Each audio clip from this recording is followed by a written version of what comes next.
All right, you got it. All right, Shalom. Shalom. It's the Jim S. Morales camp.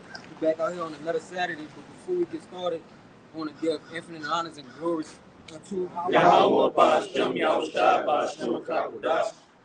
double honors to the elders and apostles of Great Millstone, and peace and blessings to the Akim across the four corners pushing this truth. And we can start off. It's a lot with that Thessalonians.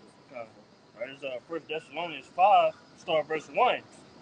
But of the times and seasons, brethren, ye have no need that I write unto you. For yourselves know perfectly that the day of the Lord shall come as a thief in the night.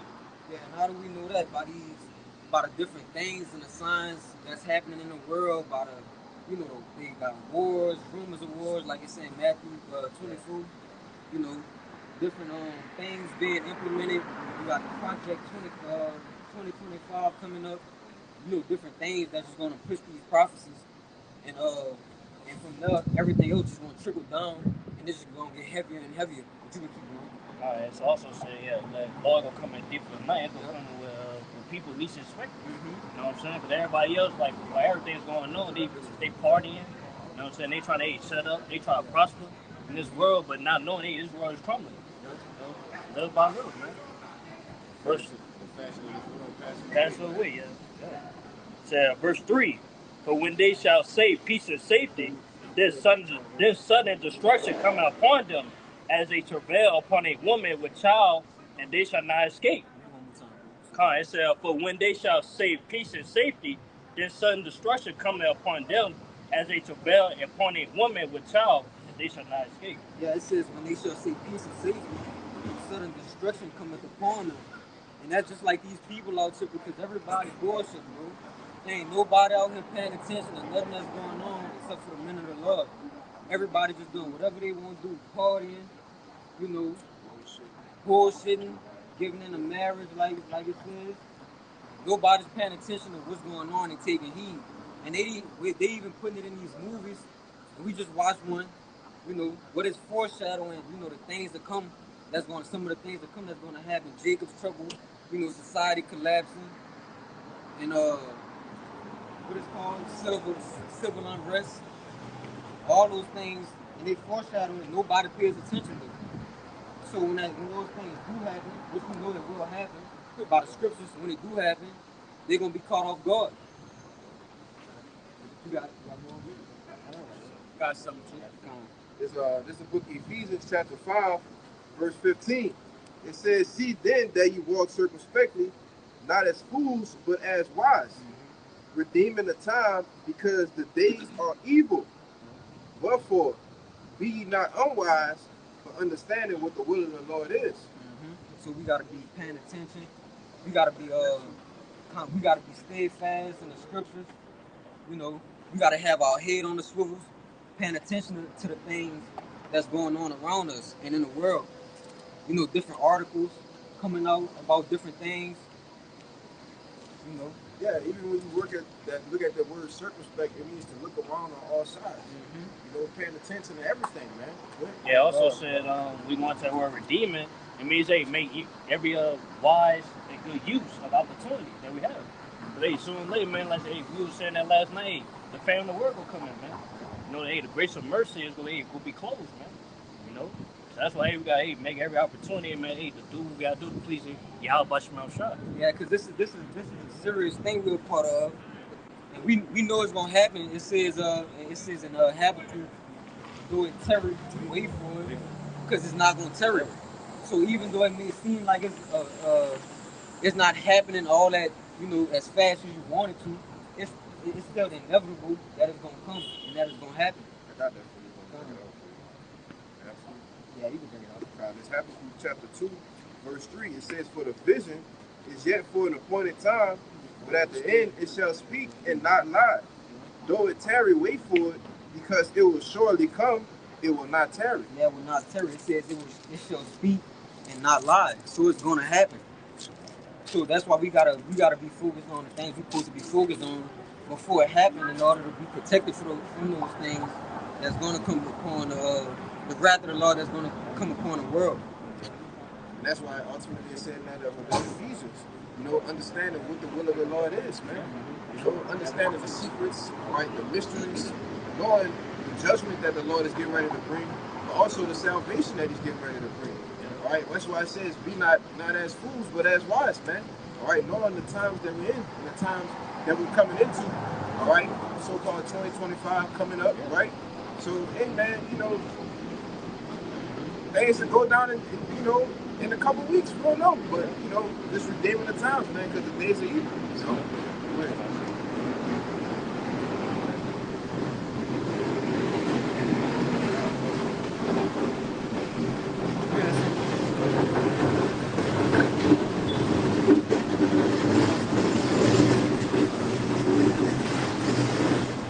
Yeah, you mentioned it earlier.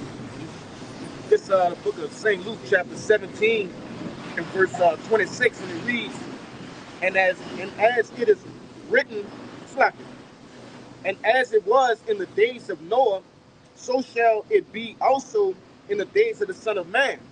They did eat, they drank, they married wives, they were given in marriage until the day that Noah entered the ark, and the flood came and destroyed them all. So the same things they was doing back then, and those same people, they're the same people doing the same things now today. Marrying, giving in a marriage. What it says again, brother? Read it again. It said, they did eat, they drank, they married wives, they were given in marriage until the day that Noah entered into the ark, and the flood came and destroyed them all. Yeah, everything was doing what they supposed to be doing. Everything doing everything but watching. You got moved? Yeah. Come on, go ahead. Verse 28, it reads, likewise also as it was in the days of Lot, they did eat, they drank, they bought, they sold, they planted, they builded. But the same day that Lot went out of Sodom, it rained fire and brimstone from the heaven and destroyed them all. Because it was too late by then. Because nobody wanted to do what they were supposed to do when they had the time to. Just like these people out here, they see, man, it's countless of people who see the men of the Lord on all these corners around the world, these different states, these popular what is called? Cities? Yeah, but in the cities where a lot of people pass by doing shit like that, high traffic areas, and they just pass up the men of the Lord, and nobody don't think twice about it. That's the all social media as well, like YouTube. Yep. That's the main platform. And also Instagram, Twitter, TikTok. It's all over. Man. And everybody just ignore it. So they gonna get caught up in that fire in the Lord's wrath, just like they did back then. Ignorance is unbelief. That's why I tell you, don't let the incredulity, trouble you, right? Because it's just unbelief. That's why they ignore shit. Right? You know, it's just to wag the hand at it, right? Go ahead. Let me get that first. This is 2 Peter chapter 3, verse 10. It says, but the day of the Lord will come as a thief in the night, in which the heavens shall pass away with a great noise, and the elements shall melt with fervent heat. You know, backing up that brother, which he with the whole situation with Lot. You know, the elements was melted with fervent heat. That's still historical facts. All right, over there in Sodom and Gomorrah. All right, in those other cities, to show these sulfur balls. All right, that was literally rained down from the heavens, man. You know, it says the earth also and the works that are therein shall be burned up. Seeing then that all these things shall be dissolved, what manner of persons are ye to be in all holy conversation and godliness? Yeah, so what manner of person are we to be, knowing these things are going to happen, knowing, you know, the world about to be destroyed with fire, knowing Jacob's trouble is coming, and all these different things. So what mindset should we be in? I might get that word conversation for you. Come. That's what. That's the word conversation in the Strong's G 391 and the Strophe. And the Strophe, it says your manner of life, your conduct, your behavior. Yeah, not in no partying spirit like the rest of the world is. Because those are the same people who gonna get caught up in that fury, in that heat. In the NLT, back in 2 Peter 3:11, it says, since everything around us is going to be destroyed like this, what holy and godly lives should you live? Hey man, seeing that these buildings, all right, these towers, all right, the cars, the streets, all right, the people that's dwelling here, seeing that these things are going to totally be obliterated, all right, by the ICBM nuclear missiles, what should be your mindset? What should be your behavior? How should you be conducting yourself in your everyday life, man? All right, in all holy conversations, godliness, man. You go into the word holy, it means to be separate. All right, our behavior, our conduct should be separate from these people in the world, man. All right, we only care about partying, bullshitting, getting drunk, going to parties, popping bottles, man. You know, just meddling, man. All right. The scripture tells us that's of the household of faith to be sober, man, to be vigilant. You see? Go ahead, though, bro.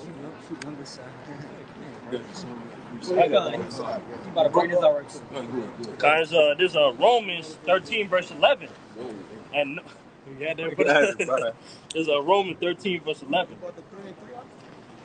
You bring it here, it's Romans 13 verse 11, and that knowing the time that it is now high time to wake out of sleep, for now is our salvation nearer than we believe. Guys, Romans 13 verse 11. And that knowing the time, that now is high time to wake out.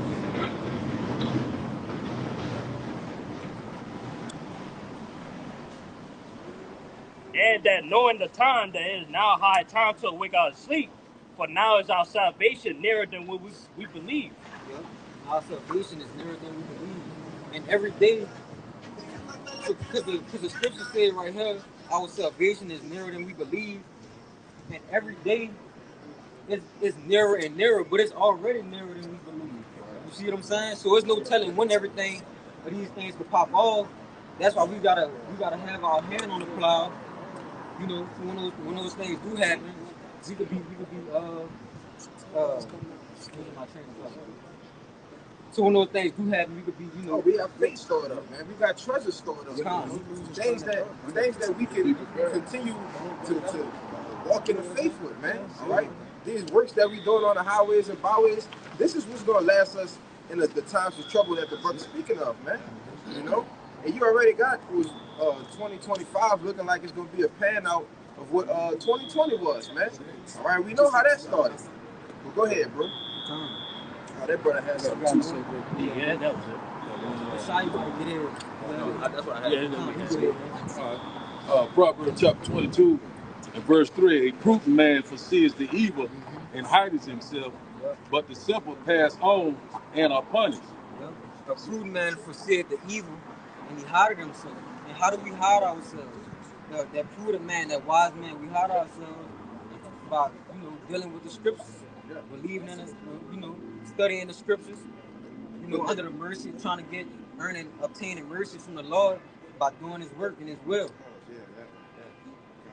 I still got that Isaiah for you. Like I said, quick up for you. Yeah, also, yeah, we hiding ourselves by have this wisdom and knowledge to abstain from the ways of this world. You know what I'm saying?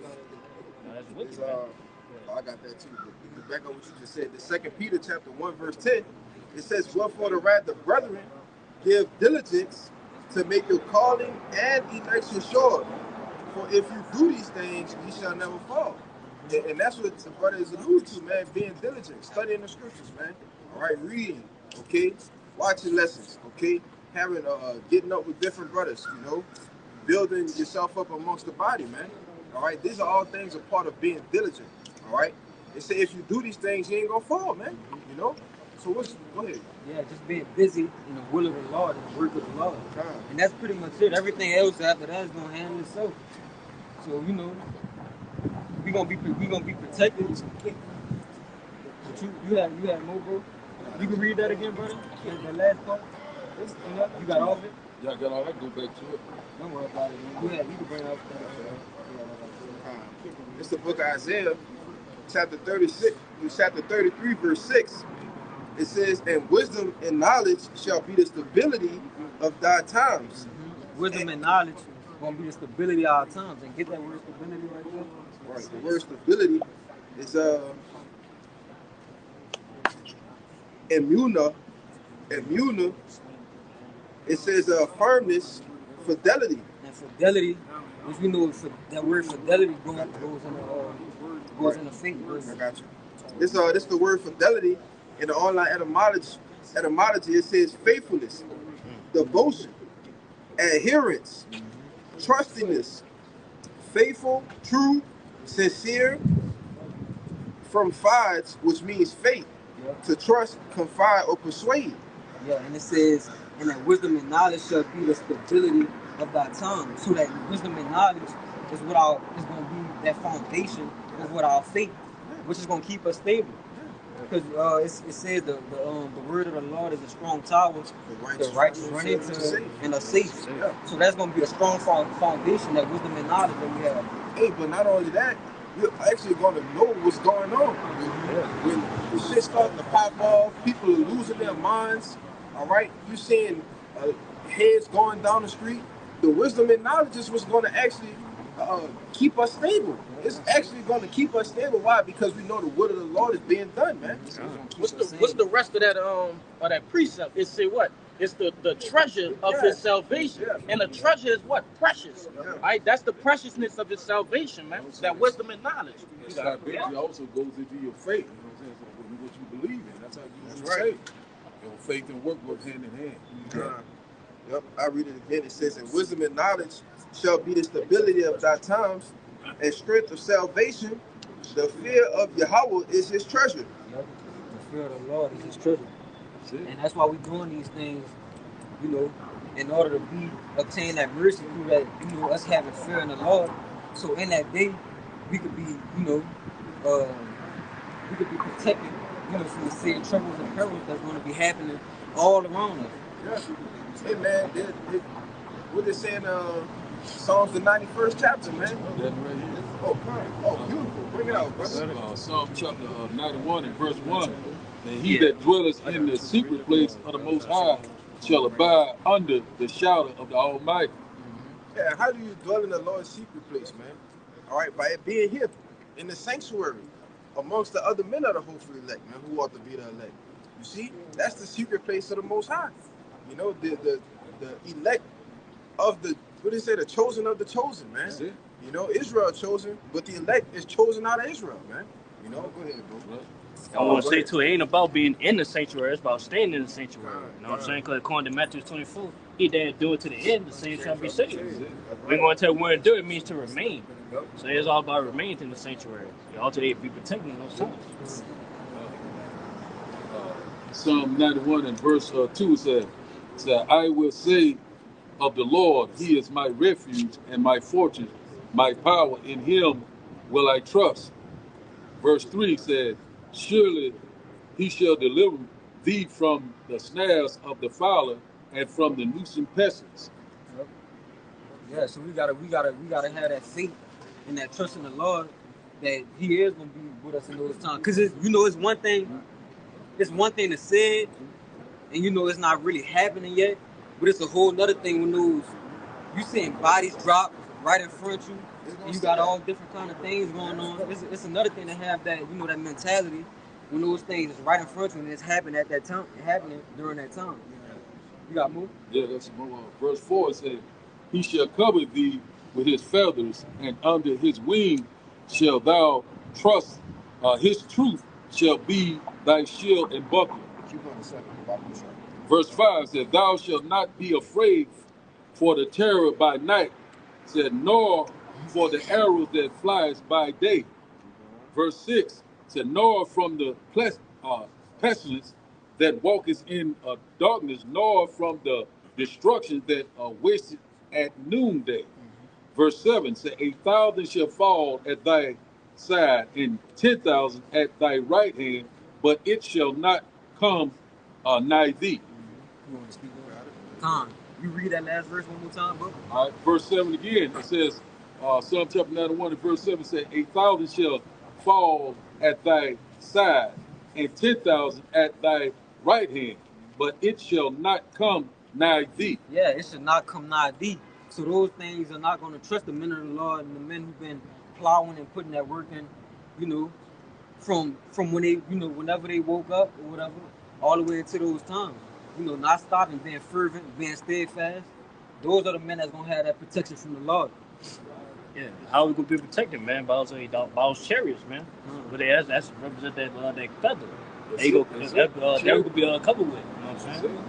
And the angels, man, because they, like Scripture said, I think also said so. Man, when they love, have each angel around his elect men. That's right. That time, man, to protect us. Intervention don't take place, you know, on that time. Because the Lord gonna help us in ways that we don't know how. You know, so we live in some very special times. We see in the prophecy constantly speaking loud.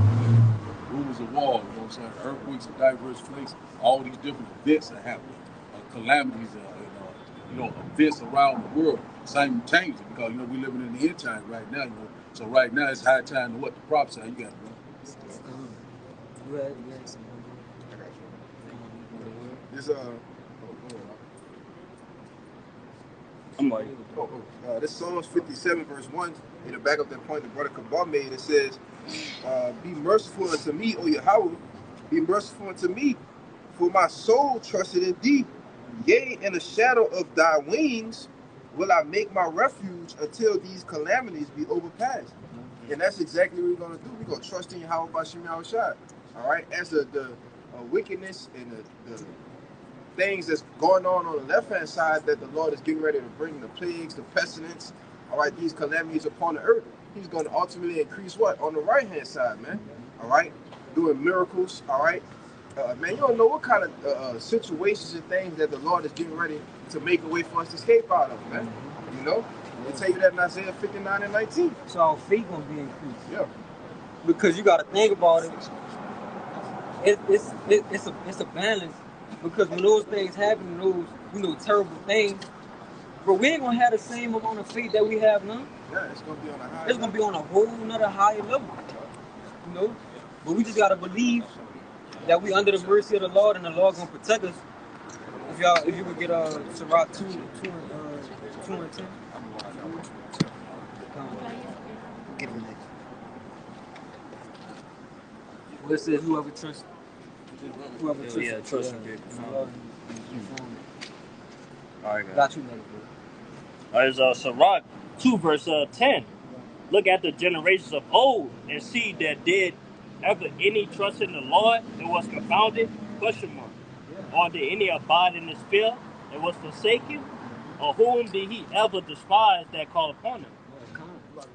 And it said that any abide in his fear and was forsaken. Yeah, and we abide in the fear of the Lord.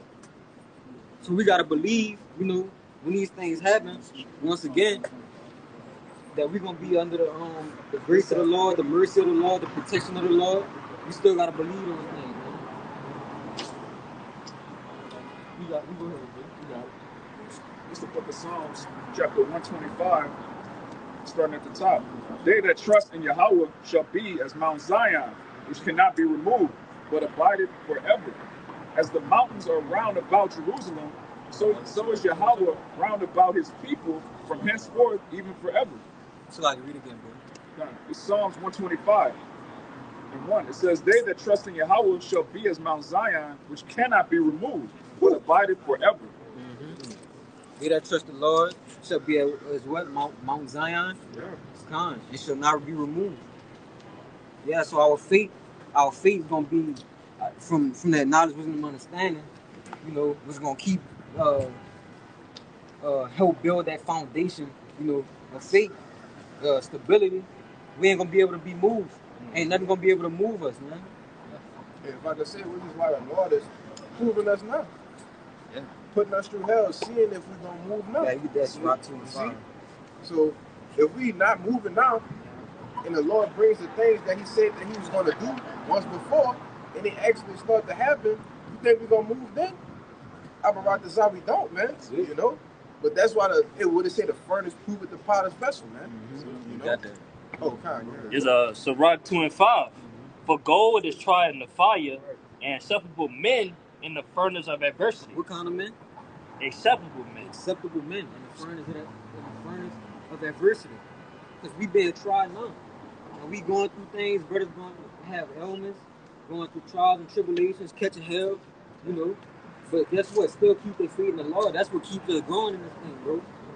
You know, even though we going through losing jobs, you know, hard troubles, you know, all these things, we still, yeah, brothers still push through it and work through it. And then you look back on it, like some of the things you went through, you look back on it, you be like, man, damn, I'm glad I went through that. Because you become better after that, man. That's right. I got something, yeah, back you up. This is 1 Peter 1 verse 6. Wherein ye greatly rejoice, though now for a season, if need be, you are in heaviness through manifold temptations, that the trial of your faith, being more precious than fine gold, that perish, though it be tried with fire, might be found unto praise and honor and glory at the appearance of Yahushua. Get that in. You want to speak on it? Yeah, I want to say, yeah, that's why we're being tried. Because, hey, so we can build our faith up, man. Even stronger and stronger to where, hey, you know, it'll be removed when that time comes, man. You know what I'm saying? Because, hey, we're about to go through the most difficult shit we ever been through our life. You know what I'm saying? So, hey, we got to make sure, hey, our faith stays strong, man. You know, to where we'll be moved, man. Because we about to be tried like never before. Never before. You go see what that's in the end too. That might be him. You had one? Con, you had one, bro? Luke chapter 18 and verse 7, it said, and shall not God avenge his own elect, which cry day and night unto him, though he bear along with them. Verse 8, I tell you that he will avenge them speedily. Nevertheless, when the Son of Man cometh, shall he find faith on the earth? Con. He gonna find faith upon the earth. And he gonna avenge us. And that's what we believe, and that's another thing that keeps us going, bro. We got the hope of salvation. You know. We know the Lord coming back. We know to rescue us from this wicked ass place and for us to reign under him for eternity, for the rest of eternity. See, that was a question. That's a question, yeah. Let me read again, verse 8. Luke chapter 18 and verse 8 again, it says, I tell you that he will avenge them speedily. Nevertheless, when the Son of Man cometh, shall he find faith on the earth? Yeah, it asks the question. When Yahushua make his return, shall he find faith on the earth? And the answer to the question is yes. That's it. All right. The men of the Lord, the elect, the 144,000, all right, the rest of the elect are going to be the ones that's going to stand firm, okay, and constantly believe that the Lord is going to come back to save them. Hey, man, in the bleakest time, man. That's it. All right, in a time where it looked like, man, I don't know. Man, no, the elect are still going to have that faith to say, man, I know the Lord come and get us, man. That's it. You know? And then, like, before he said that, yeah, the house shot, he was making a parable of somebody that's cried day and night. They keep on crying, saying that certain judge, he came upon him, man. He answered it. That's right. So it's the same thing with us. So if we crying out, hey, man, for the abomination thereof, hey, sooner or later, man, Lord, he gonna fulfill his promise, man. He gonna deliver us. You know what I'm saying? It's just like you're saying, it's like you're a parent, and your child keep crying for this and that, for a toy or for food and shit like that. You gonna give it to him so you can stop crying, man. That's it. So you're saying that way, Lord gonna do for us, man. You know, he gonna deliver us, man. If we keep crying out, man. Let the Lord get ready to execute that judgment. You know, that's what we're waiting on. Mm-hmm. Downfall of America. You ready to get out of this nightmare? Get back in our first state. We ready to rule. Not ready to rule. You getting ready to die. You got it. I like that. I got something for you. All right, Kyle. This second address 8 and 33. Because backing up the point, you know, as the brother constantly been harping on is those that are doing what? Doing the works, all right, laying up in good treasures, all right, are going to be the ones that are safe and protected in these times. Second address 8 and 33, it says, for the just, which have many good works, laid up with thee. And laid up with who? Yahweh Ba'Shem Yahushua, man. Who the just, the elect, all right, the hopeful elect, man. All right, that's constantly putting up more and more works, man. You know, it says, shall out of their own deeds receive reward. All right, so out of our own works, out of our own deeds, we're going to receive the reward of salvation out of one right this out, man.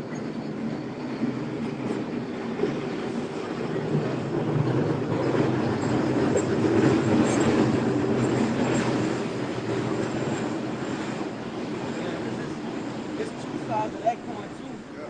Because the people, you know, these wicked ass people, these 2/3 and shit like that, they still got a reward coming, bro. They still got a reward they gotta reap. Just so on the other hand, you got the men of the Lord who gonna reap that, you know, that good reward. There's still a reward at the end of the day because it's consequences for whatever works you have, either good or bad. So you got bad, you know, you got wicked deeds, you're gonna get the bad consequences. Yep. And it's vice versa. It's the same thing on the other side. You put up those good works, you get good. You reap good consequences. You want to say something Real quick. It's Revelation 22:12. So this Yahweh Shai speaking. It says, "And behold, I come quickly, and my reward is with me, to give every man according to his work shall be." To give every man according to what? According to his work. According to his work. Come on.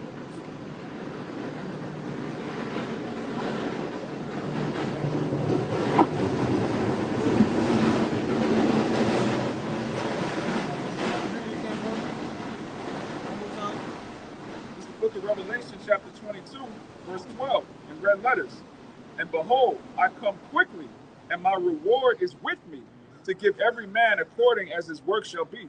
Yeah, to give every man according to as his works shall be. So you getting every man is receiving the reward. You know, and we won't be on the good end of that stick, bro. That's it. You know, you like one of y'all can get that reward and that. See what reward saying now. Okay. Got you. Cabal, I think Cabal gotta get it. Good. I got it. I'm gonna get it in you got it in the etymology? Yeah, etymology, yeah. It's that word reward in the etymology online. It says, mid 14th century, what one deserves, Yep. just deserves. Return or payment for service and hardship, Mm-hmm. something given in recognition, in merit, in virtue, a prize. Also from late 14th century, sometimes punishment, recompense for evil doing. Man, that's heavy. Heavy, brother. That's heavy. Heavy. I'm about to let me find this. Cause it says down. You it I says got that. when you sow. Yes. Yeah, kind of get that. That's heavy. You not the same. No, that was it. Yeah, that's clean right there, man. That's what reward means, that you get what you deserve. Right? Hey, man, recompense for evil doing, or hey, recompense for righteous doing. You know what I'm saying? Was hey, Lord, what? Hey, man, we'll be elect. We'll get that recompense of righteous, man. You for the righteous reward, that blessing. You know, verse 8, that crown be the first fruits. You know what I'm saying? So, hey, man, to obtain the earth. You know, you gotta have ownerships, no slaves. You know what I'm saying? Hey man, that's what we want, man. That's what we that was talking about what we want, man. You know what I'm saying? There's Galatians chapter 6, verse 7. You got one? No, you go ahead. Yeah, you got that. It says, "Be not deceived, the Most High is not mocked. For whatsoever a man soweth, that shall he also reap." Yep. Red line. EQ1. Verse 8, it says, "For he that soweth to his flesh shall of the flesh reap corruption." Mm-hmm. All right, sowing into the things of this world, man. It says, "But he that soweth to the Spirit shall of the Spirit reap life everlasting." Yep. So we want to sow into the spirit, so we can receive that, you know, that good reward, and not that punishment, that harsh judgment. Yeah, them crowns, man. Mm-hmm. That's what we want. We want them crowns, man. All right, the ones Yahweh Shai is going to personally put on each brother head, man.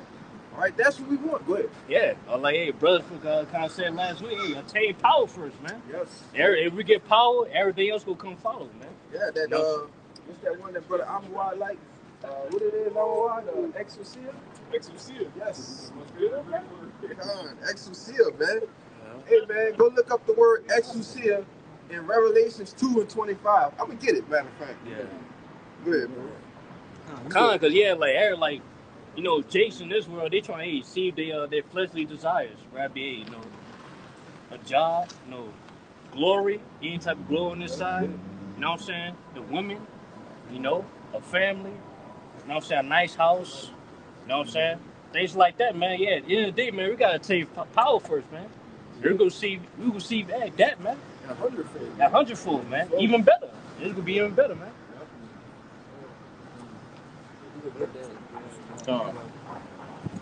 This is you can speak on this 1 Corinthians 15 and chapter 15 verse 58. It says, "Therefore, my beloved brethren, be ye steadfast, unmovable, always abounding in the works of the Lord, for as much as ye know that your labor is not in vain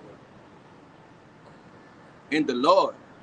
It's like, yes. So we know we focus on this truth because we believe and have faith that it's like that our reward is coming.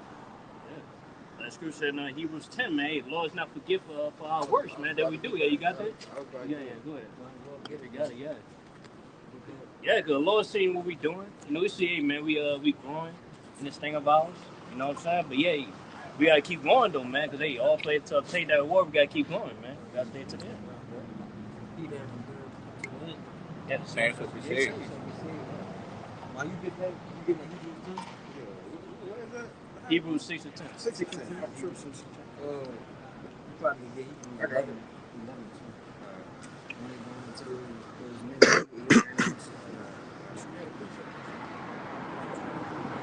This Hebrews 6 and 10, it says, "For our power is not unrighteous to forget your work and labor of love, which ye have shewed toward his name, that ye have ministered to the saints and do minister. Yep. And we desire that every one of you do shew the same diligence to the full assurance of hope until the end."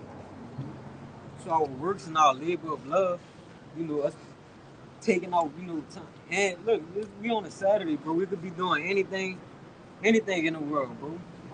Like I said, we, you know, the men of the Lord, they forsake time with their families, children, you know, pass up on jobs.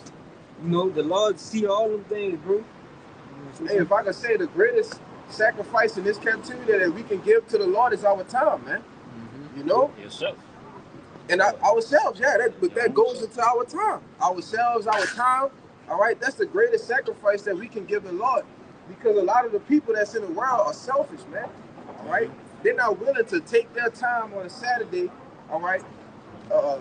One of your off days, all right, out of the week in this captivity. Jake worked 5-6 days a week, all right? But on this one day every week, I'm going to make sure I'm at camp, all right? I'm going to make sure I'm doing something for Yahweh Bashim Yahushua. But not just on this one day, days throughout the week as well, man. You know? Despite not, you know, always feeling like it, or despite, you know, whatever trials and tribulations you're going through, you know, we still do those things, and the Lord is not unrighteous to forget, you know, us putting that effort in. Yeah. Our labor not in vain. Yep. Basically, if you ain't seeking the Lord, you're seeking death. Yeah. Plain and simple. You know? So it is. You want to get, you got something? I got something. It's real quick. This is the book of Romans, chapter 12, verse 1. Yes, I beseech you, therefore, brethren. You got that? I knew he was going there, brother. Romans 12 and 1. I beseech you, therefore, brethren, by the mercies of Yahweh, that ye present your bodies a living sacrifice, holy, acceptable unto Yahweh, which is your reasonable service. Yep. And that's our reasonable service. You could get Ecclesiastes 12. Hey, it said, I beseech you. I beseech you. I beseech you, brother. Mm-hmm. Like, this is... I beg yeah. beg. You got it? Okay, yeah. You got that. Yeah, sorry. And get that word, do it in the online etymology. One of them had... Go ahead with yours, bro. That's all right. Just piggyback off the point y'all made about Come up close. Speak on it too. This is just piggyback on what y'all said about us getting a reward for our service. I think y'all left a little bit on that bone of that Galatians 6. This is verse 9 right here. And let us not be weary in doing well, for in due season we shall reap if we faint not. So that goes into, as long as we continue to come out here to do the things that we're supposed to do, to give our service to the Lord, we're going to be able to reap those treasures that we set up in heaven. That says due season, the perfect moment, right on time. We're gonna reap if we faint not, man. And that's the big part about it, you know, to not faint, you know. But go ahead, bro. You got it. You have one too, right? Book of Matthew, chapter 6, verse 33, and it reads, "But seek ye the first the kingdom of the Most High, and His righteousness, and all these things shall be added to you." So this is what we do: seeking the Lord, seeking the heavenly things, and not worry about jobs, careers, fame, status. The Lord says, "Seek ye the kingdom first, and all things shall be added to you." Like I said earlier, that just backs up the point. Hey, obtain power first, everything else go follow. You know what I'm saying? Hey, you can read that one more time. I'm on It's, back in Romans chapter 12, verse 1. "I beseech you, therefore, brethren, by the mercies of Yahweh, that ye present your bodies a living sacrifice, wholly acceptable unto Yahweh, which is your reasonable service." Yep. And that's our reasonable service. Now get that. Read that 12. This is Ecclesiastes in the Bible, chapter 12, verse 13. It says, "Let us hear the conclusion of the whole matter. Fear God and keep His commandments, for this is the whole duty of man." Yeah, and that's the conclusion of the matter. Now get that word. Read that word duty. What the word duty says. This is the word duty. In the online etymology, it says Obligatory service. and That's the point I wanted to. Yeah. That's the point I wanted to make, though. It's our obligatory service, you know, being as us being Israelites, you know, and furthermore being men of the Lord, to do the will of the Lord and to do that work. We obligated as being, you know, Israelites to do that. We owe everything. We owe our lives. They got more too. We owe our lives. We owe everything. They got more than that. Yeah. Oh yeah, yeah, that brother. Yeah, he got it. What you got? Obligation. It's the word obligation in the online etymology. It says a binding pledge, a commitment to fulfill a promise or meet the conditions of a bargain. Come on, brother. Yeah. And me. No, you said it was an obligation. Yep. Hey man, this is a commitment to fulfill a promise, man. All right, we got an end to meet, and the Lord got an end that He's gonna meet. All right, but the point of the matter is to fulfill it, man. We know the Lord gonna do His part. You know, and it says to meet conditions. Yeah, to meet the conditions of a bargain. And what's that bargain, bro? Because what do we get? What do we get out of putting our blood, sweat, and tears into the work of the Lord? A crown. At the end of the day, you know. So we have one. You got one. You go ahead. It's 2nd Esdras, chapter 2, verse 35. "Be ready to the reward of the kingdom, for the everlasting light shall shine upon you forevermore. Flee the shadow of this world, receive the joyfulness of your glory. I testify my Savior openly." Right, so there's an everlasting crown that's going to be, when you read down in this chapter, I'm going to just jump down real quick. It says, verse 42, "I, Ezra, saw upon the Mount Zion a great people whom I could not number, and they all praised Yahweh with songs, and in the midst of them there was a young man of a high stature, taller than all the rest, Yahweh Shai, and upon every one of their heads he set crowns, and was more exalted, which I marveled at greatly." So you got a reward of being crowned by Yahweh Shai personally, man. That's when you endure, you present your body as a living sacrifice, and you endure all the way to the end. There's a crown. You're gonna be crowned by the first and greatest spirit ever created. And that's the end of that righteous bargain. Yeah. That's it. Yep. That's the end of the obligation, man. That's all right. Hebrews chapter 10 and verse 36 says, For ye have need of patience, that afterward ye have done the will of Yahweh by Shem Yahushua, ye might receive the promise." So you know, it takes.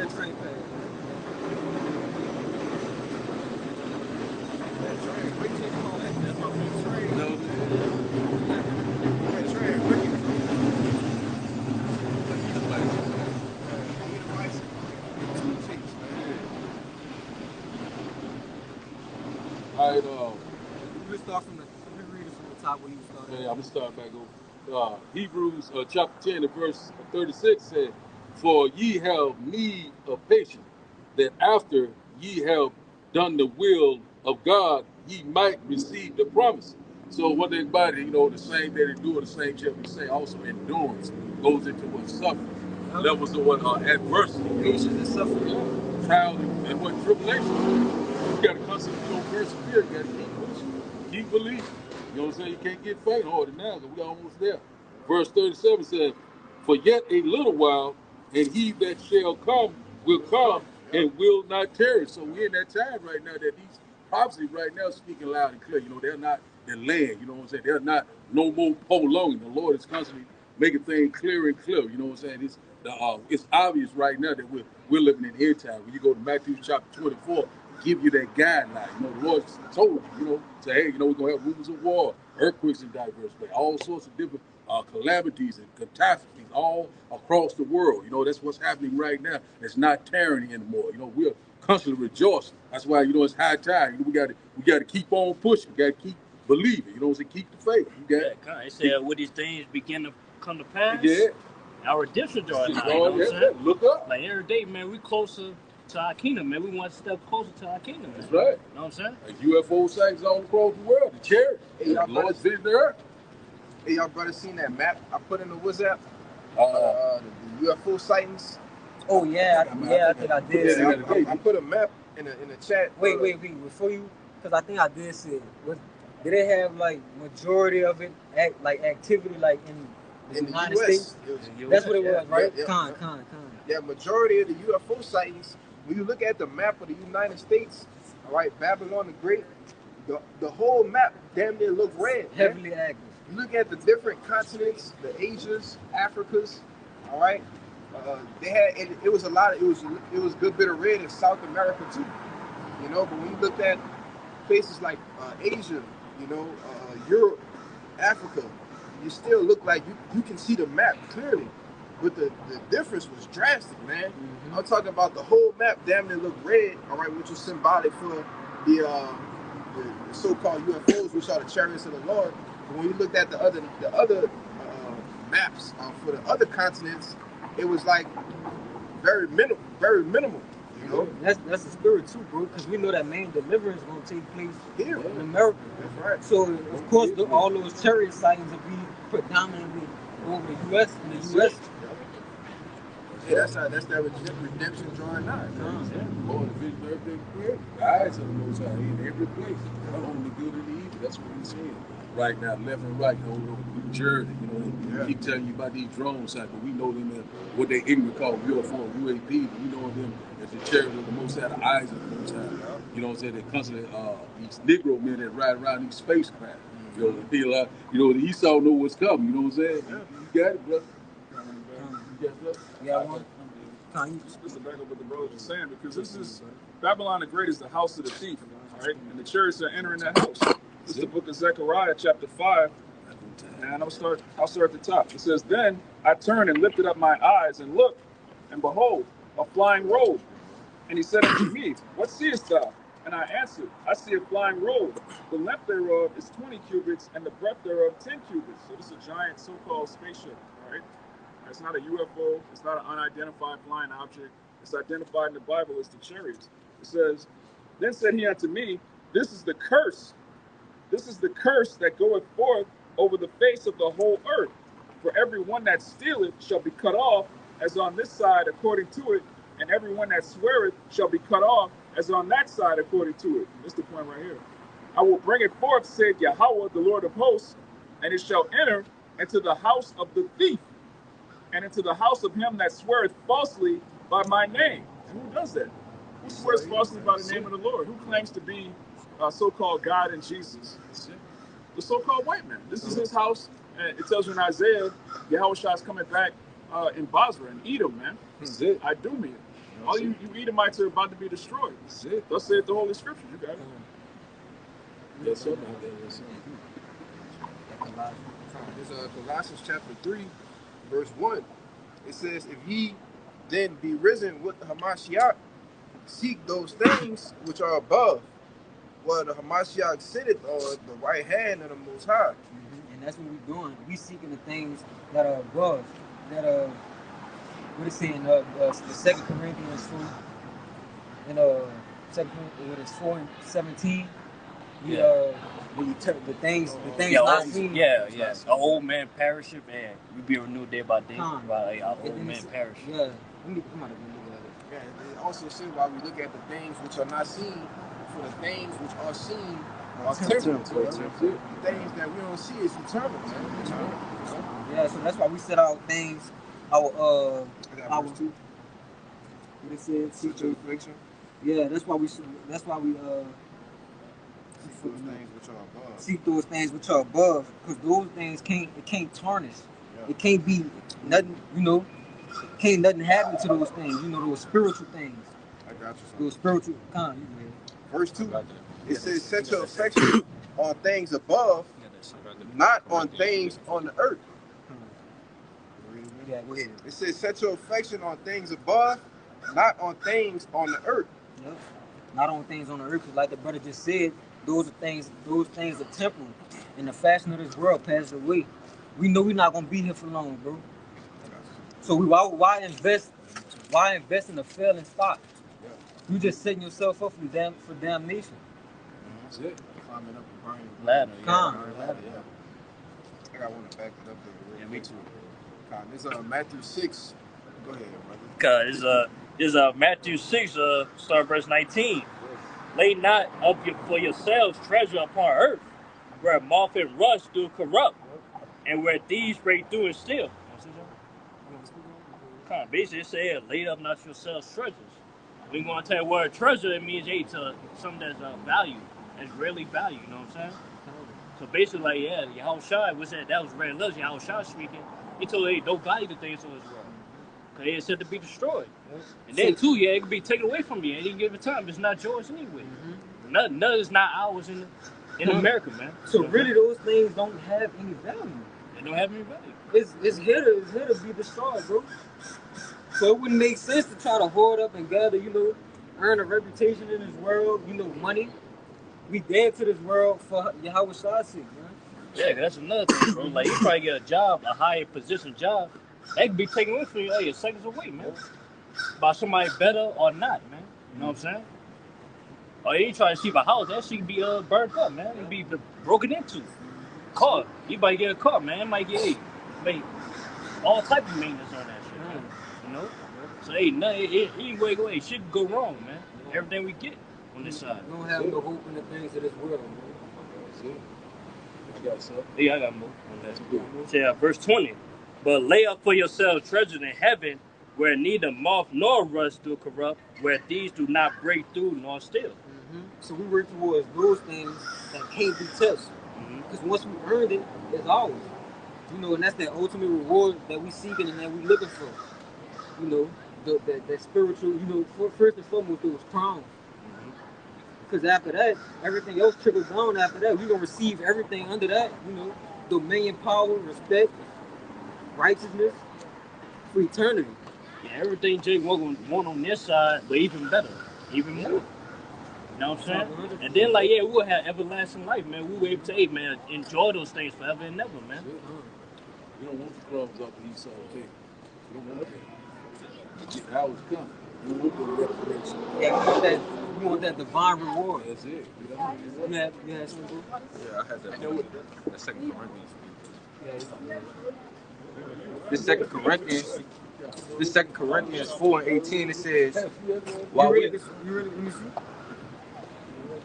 say you started at 18? Yeah. You can start at 17. This 2 Corinthians chapter 4, verse 17, it says, verse 16, it says, for which cause we faint not, but though our outward man perish, yet the inward man is renewed day by day.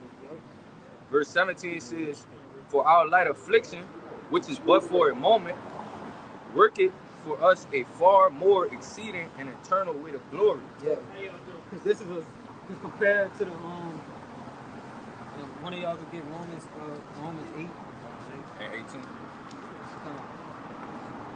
It's 8 and 18. But yeah, cause read that 17 over Bible. Verse 17 again, it said, "For our light affliction, which is but for a moment, worketh for us a far more exceeding and eternal weight of glory." Yeah, because that affliction is made light because the reward that we're going to receive is not even going to be compared to the affliction, to the things that we're going through. We're going to be compensated. We're going to be overly compensated, after we get that victory for the things that we went through. Overly compensated. So we're going to get paid and overtime. So it's not even to be compared. That's why the affliction is light. The word of the Lord is not burdensome. Which is, if I can make a point real quick, which is all a part of laying up the treasures in heaven, man. Yeah. Right? Because like the brother said, we're going to get paid and overtime, right? But us laying up those treasures now, putting in the stock in the kingdom of heaven now, all right? And when the kingdom of heaven comes, those who invested in it are going to get what? Back 100-fold, man. Mm-hmm. 10-fold, man. It's going to be a large return on that investment, man. Mm-hmm. It's going to be like, damn, we should have went through more than that. Yeah. This, like, hey, what the scriptures say about it, it's going to be way better than how the scriptures put it, man. It's going to blow our minds, literally. Yeah, because we only can... to the ground, bro. We only could think so, far out. Like we never experienced, being in these, these bodies or whatever, right? In the discarnation, but being in having sovereignty, being at one with the Lord, and perfect righteousness, sovereign dominion over the whole planet Earth, man. Not having to taste death again, so we can only explain it so far. Right now, but once we experience it, it's gonna be mind-boggling. Is Romans 8 verse 18. For I reckon that the sufferings of this present time are not worthy to be compared with the glory which shall be revealed in us. Yeah. So that glory is not even to be compared to the things we're going through, the sufferings we're going through. That's it. Deuteronomy chapter 30 and verse 7. It said, "And the Lord thy power will put all these curses upon thy enemies and on them that hate thee, which persecute thee." So that's what we slowly seeing. The Lord's putting these curses on the other nations. We know that these curses are going to be upon us when the Lord returns, but that's the vibration has changed. We see it right now. The one that was last is going to get ready to be first. The rules is being reversed. Just it. Yeah, like saying in Surah 25, that's a joy that we want to see, man. See it downfall of our enemies, there man. You go, yeah. So that's where we at right now. You know what I'm saying? So we seeing the Lord is constantly doing the mighty work. We seeing right now these prophecies right now lining up like clockwork. We knowing that our salvation is at the door. You got it. Hey, that brother on the comment board made a good point. He said we're no longer in the last days. We're in the final hours. Yeah, man, we're in the last seconds, man. Last seconds of time. The last seconds of time, the last seconds of Esau Edom rulership, man. All right, which is why it's more important than ever to hold fast. All right, which if I can bring this out, is Revelations 2:25. It says, "But that which ye have already, hold fast till I come. And he that overcometh and keepeth my works unto the end, to him will I give power over the nations, and he shall rule them with a rod of iron, as the vessels of a potter shall they be broken to shivers, even as I have received of my Father." You want to speak on it? You want to break it down? Read it one more time, bro. This is Revelations 2:25. It says, "But that which ye have already, hold fast till I come." Yeah, and we holding fast. And that made me think about that that movie Chicken Little, when he say the world is falling. And the world, and nobody believed him either, but the world, Esau Kingdom is literally falling, bro. Yeah. And we the only ones who could see it. So knowing that the world is falling, so so to speak, Esau's kingdom, we holding fast on our faith.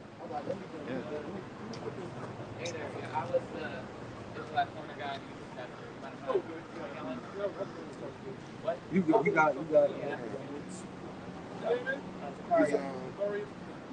I think you left off at 2. It's verse 26. It says, and he that overcometh and keepeth my works until the end, to him will I give power over the nations. And it's that word power. It says a power, the power of choice. All right, now keep in mind, this is what Yahushua said he's going to give us, man. Yeah. All right, he said he's going to give us power over the nations. All right, go ahead. Yeah, like I was saying, brother. Like I've been saying, y'all shot put the pillars on, man. Y'all shot put the pillars on, man. You feel me? Yeah. He about to break bread. About to break bread. About to bless the God, son. Bless the God, son. New Bible, spiritual power, a little more time. You know what I'm saying? Before you get it all. Yeah. It says,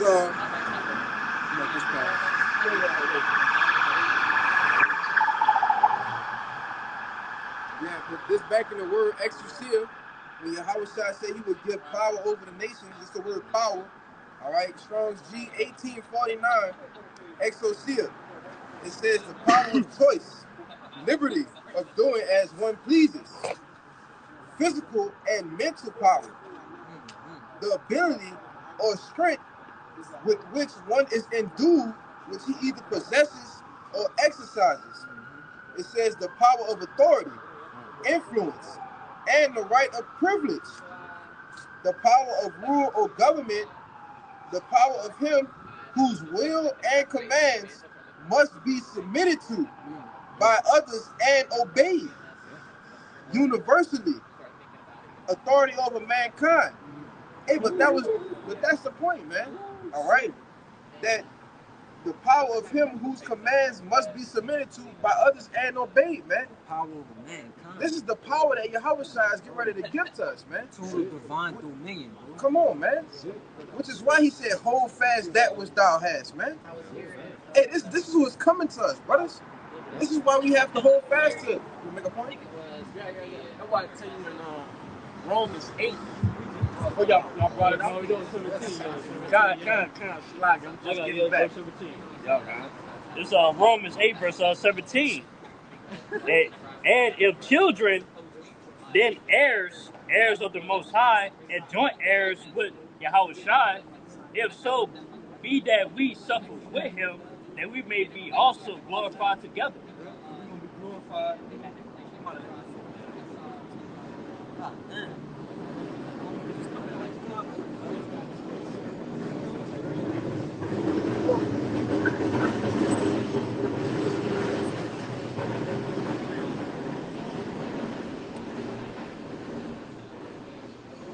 As Romans 8, verse 17 again. If children, then heirs of the Most High, and joint heirs with Yahushua, if so be that we suffer with him, that we may be also glorified together. We go through those sufferings for Yahushua, bro. I'm about to get that in. I'm about to get this in Psalms 82 and 6. And you can read that one more time, bro. It's Romans 8, verse 17. Yep. And if children, then heirs, and heirs of the Most High, and joint heirs with Yahushua, if so be that we may suffer with him, that we may be also glorified together. Yeah, we're gonna be glorified together with him because, as it says in that Psalm 82, it's about to say in the Psalm 82. In Psalms 82, verse 6, it says, I have said ye are gods, yep, and all of you are children of the Most High. Mm-hmm. Yeah. Go ahead. Because we was as gods, so when we get that, that reward, that's gonna come back around to us. We're gonna get that power and that dominion again. We're gonna be like as gods, bro. Those same ones that was with Yahushua in the beginning. Yeah. You see, we're going back to the old days, man, but on a higher level, you know? Yeah, we Yahushua's day one, Lord willing, if we be elect, man. What Jake have his day one with him. That was went through the trenches with. You know what I'm saying? He go bless that man. Once he made it to 8, to a higher stature, man. You got a different kind of love from day ones. That's the ones when you make it. That's the ones you put on right. You put them on with you. You make it, they make it, man. Yeah, you make it, they make it. Yeah, that's it. And when we make it, hey man, Yahushua gonna be there to say, hey, your partner died, man. how you say job? How you say job? Oh, he just gonna say Tawab, man. Yeah, to up. Good. You know? That's it. Job well done. Job well done. You gonna drink that new wine, man. Your power by? Yeah, we gonna drink that new wine, man. That's it. That you say, that we always talk Indeed. about, man. Hey, man, it's gonna be up from them, man. It's gonna be time to crack heads. Yeah. All right. Then you can go to you know, have your families, whatever. You know, the woman, everything gonna come with it, man. With that power that he gonna give us over the nation, man. Yeah, man. Every day and night, man, it's gonna be a party, man. Yes. It's like a party, man. And that power was that's everything. Yeah. God, Must be submitted to.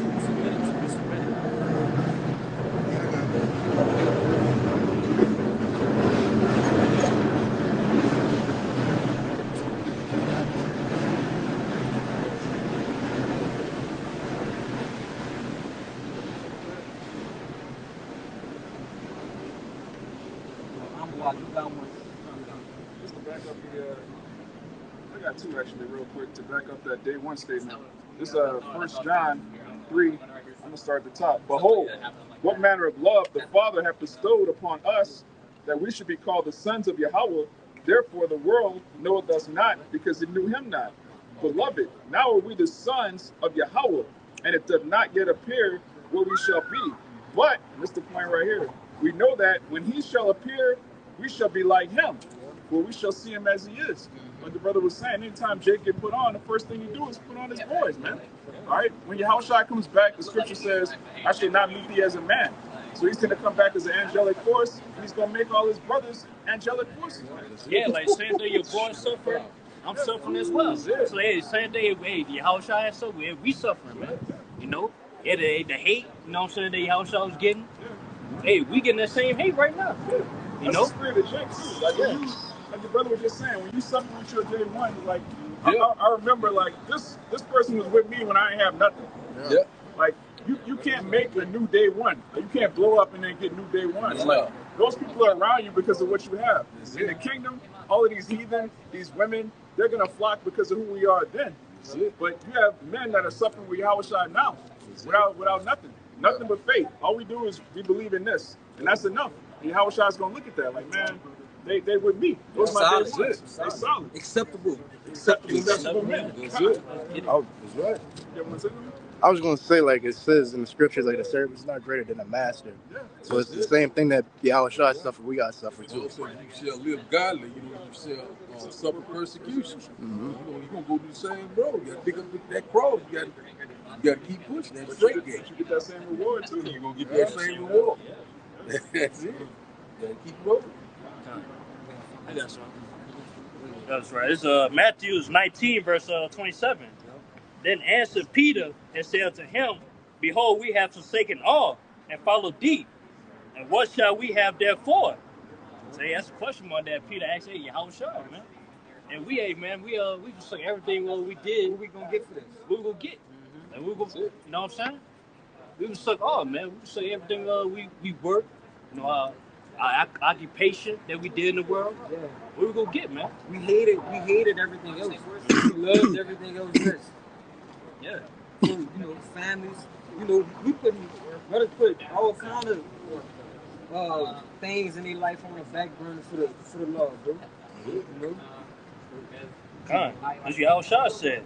And Yahushua said unto them, This what we gonna get. Come, verily I say unto you, that ye which have followed me in the regeneration, when the Son of Man shall sit on the throne of his glory, ye shall also sit upon 12 thrones, judging the 12 tribes of Israel. It say that those that follow me in the regeneration, was that back to the we were just saying that they won. So they, man, said past laws and past laws, man. You know, we following Yahushua, yeah. We the same men today, Lord willing. Hey, bud, hey, stand 10 toes down for the Lord. You know, hey, we gonna receive that power and dominion, man. Hey, we could be in the first ruling class, man. You know, Lord willing. Execute the power of mankind. Yeah. God.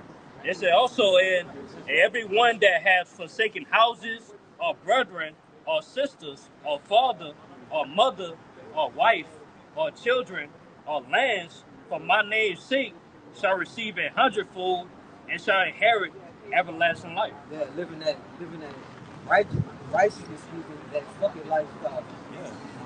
We gonna lose what we gonna lose as long as we gonna lose our faith. As long as we gonna lose faith in the Lord, man. You got it? No, you good. Con. Yeah, basically like we forsook all to gain all. In a sense, man. We lost it all today. Receive it all back, man. Even better and more. And this is just a little glimpse of how things gonna be in the times to come. You wanna say something? This is Isaiah 65:19. It says, "I will rejoice in Jerusalem, and joy in my people, and a voice of weeping shall be no more heard in her, nor the voice of crying. There shall be no more deaths of infants of days, nor an old man that had not filled his days. For the child shall die 100 years old, but the sinner being 100-year-old shall be accursed. And they shall build houses and inhabit them." We go to the curses in Deuteronomy, the 28th chapter. It said we not going to have it. It said we not going to have the joy of children. It said our children shall die in the street, man.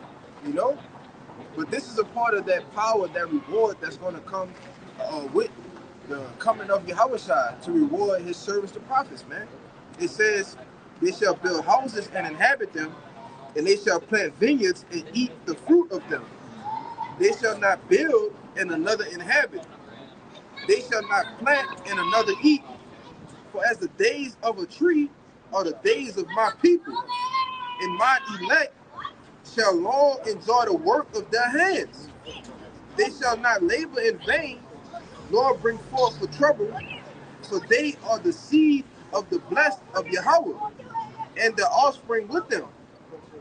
And it shall come to pass that before they call, I will answer, and while they are yet speaking, I will hear. So, amen, the Lord said he's going to give us what we ask for before we even say it, man. I got one for you. This Job 33:24, he says, "Then he is gracious unto them and said, deliver him from going down to the pit. I have found a ransom. His flesh shall be fresher than a child's. He shall return to the days of his youth. He shall pray unto his power, and he will be favorable unto him. He shall see his face with joy, for he will render unto man his righteousness." So basically, yeah, like just back then, brother, yeah, we could be able to grow old and not having like wrinkles, like old wrinkles, or having their old bodies, break it down.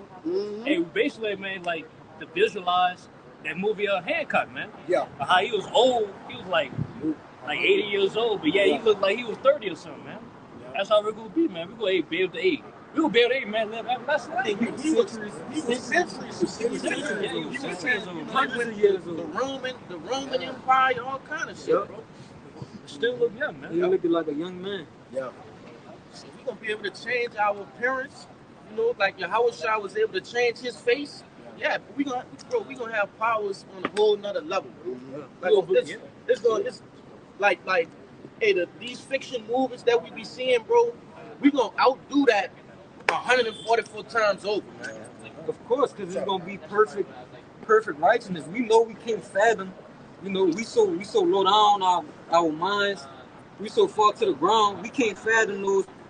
Having that kind of power. Right. Having all the curses lifted up off us. So we're gonna be on a whole nother level, spiritually, mentally. You want to say something? Yeah, immortality is a future prophecy. Because the book holds a lot of future prophecies concerning the children of Israel. And most of them are what? Profitable into our nation, man. Right? It tell you, and I think Psalms 127, Baba Gashab, a brother can get that, about the nature which the Lord gonna revitalize the children of Israel with, man. All right? Which nature goes back to natural, or the what? The normality or normalcy, man.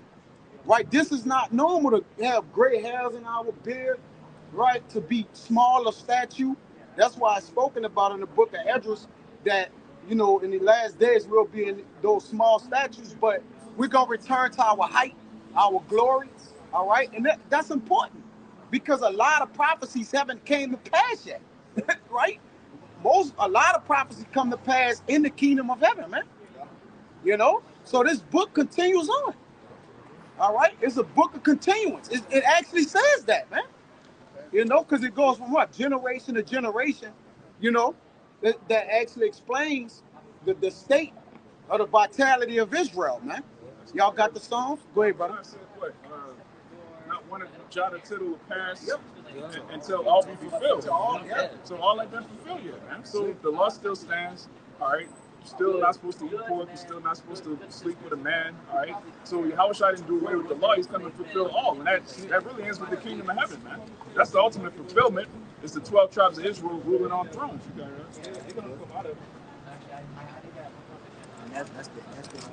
That's the end. I'm gonna find it. I was looking for something. Okay.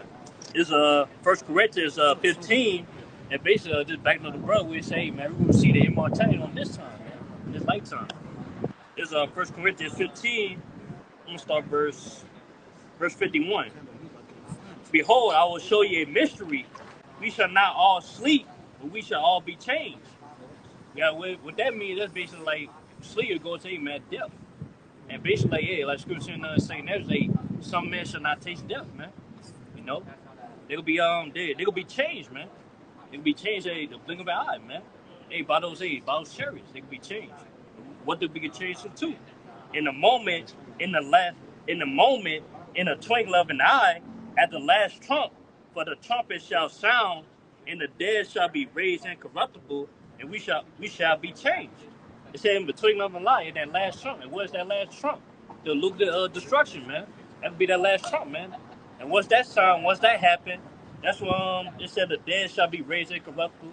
Hey, those that man that died in this truth, you know what I'm saying? Those that that's in the spirit world, you know, they could be the first to obtain their new bodies, man. Immortality. And then right after it said we shall be changed, man. We'll be changed, man. Once we beat on those chariots, man, we will be changed to immortality, man. That's what it's gonna say. For this corruptible must put on incorruption. No. It said it might put on. No, it said must put on incorruption.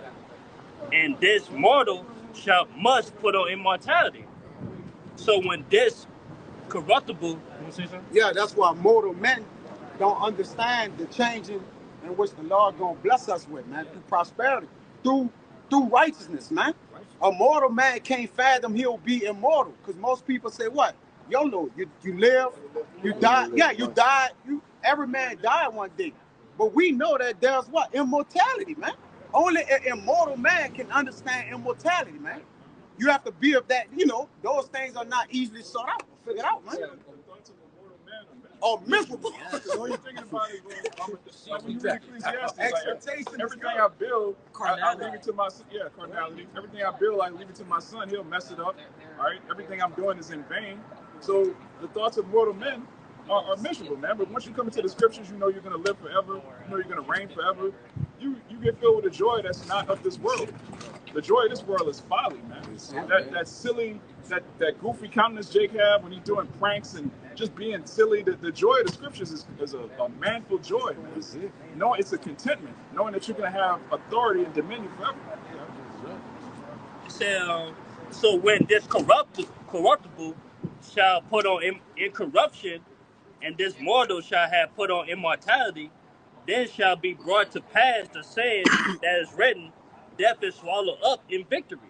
Yeah, basically, man, once we put on those new bodies, man, we ain't gotta worry about death. We ain't gonna worry about going off. But that's what leads us to death. No sin. You know what I'm saying? But I say committing number wickedness, man. You know? But yeah, in the day, man, hey, once we had the new bodies, man, we gonna have lost that commandments, ruin our error parts, man. Y'all go by Yah? Yahuwah? Yahuwah? No, that's not the name. That was it.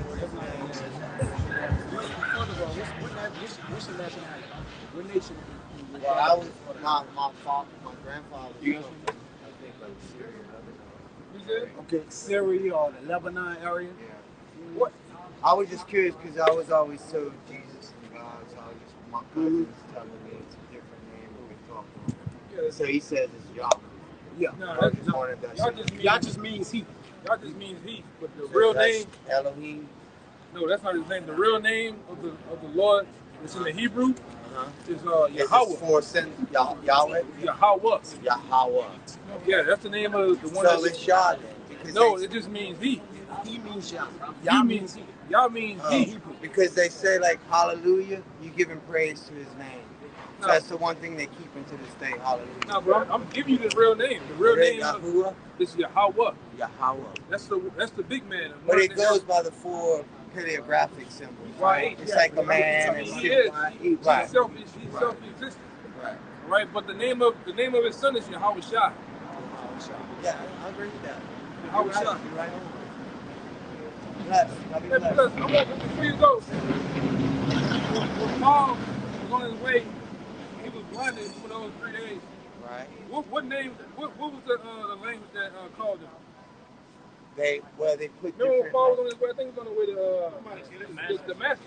Right. You remember he got knocked off the horse, Right. and it was a voice that called him. Right. What language did they call on Paul? That's what I'm saying. At the end, everybody's gonna know their name. Bring it out. This Acts 22 and 6. All right. It says, and it came to pass that as I made my journey and was come nigh unto Damascus about noon, suddenly there shone from heaven a great light round about me.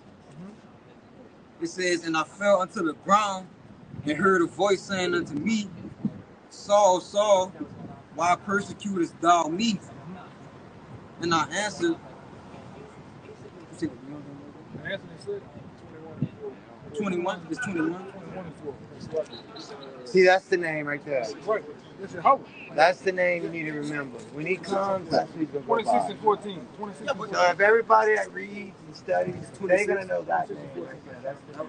Yeah, that's the name. That's That's the the ancient name. Hebrew. So anybody that's studying and knows that name, when he comes, that's what you need to know. Yeah, that's what I've been telling you. That's His name. right. Right, son. Right. It's his son's name.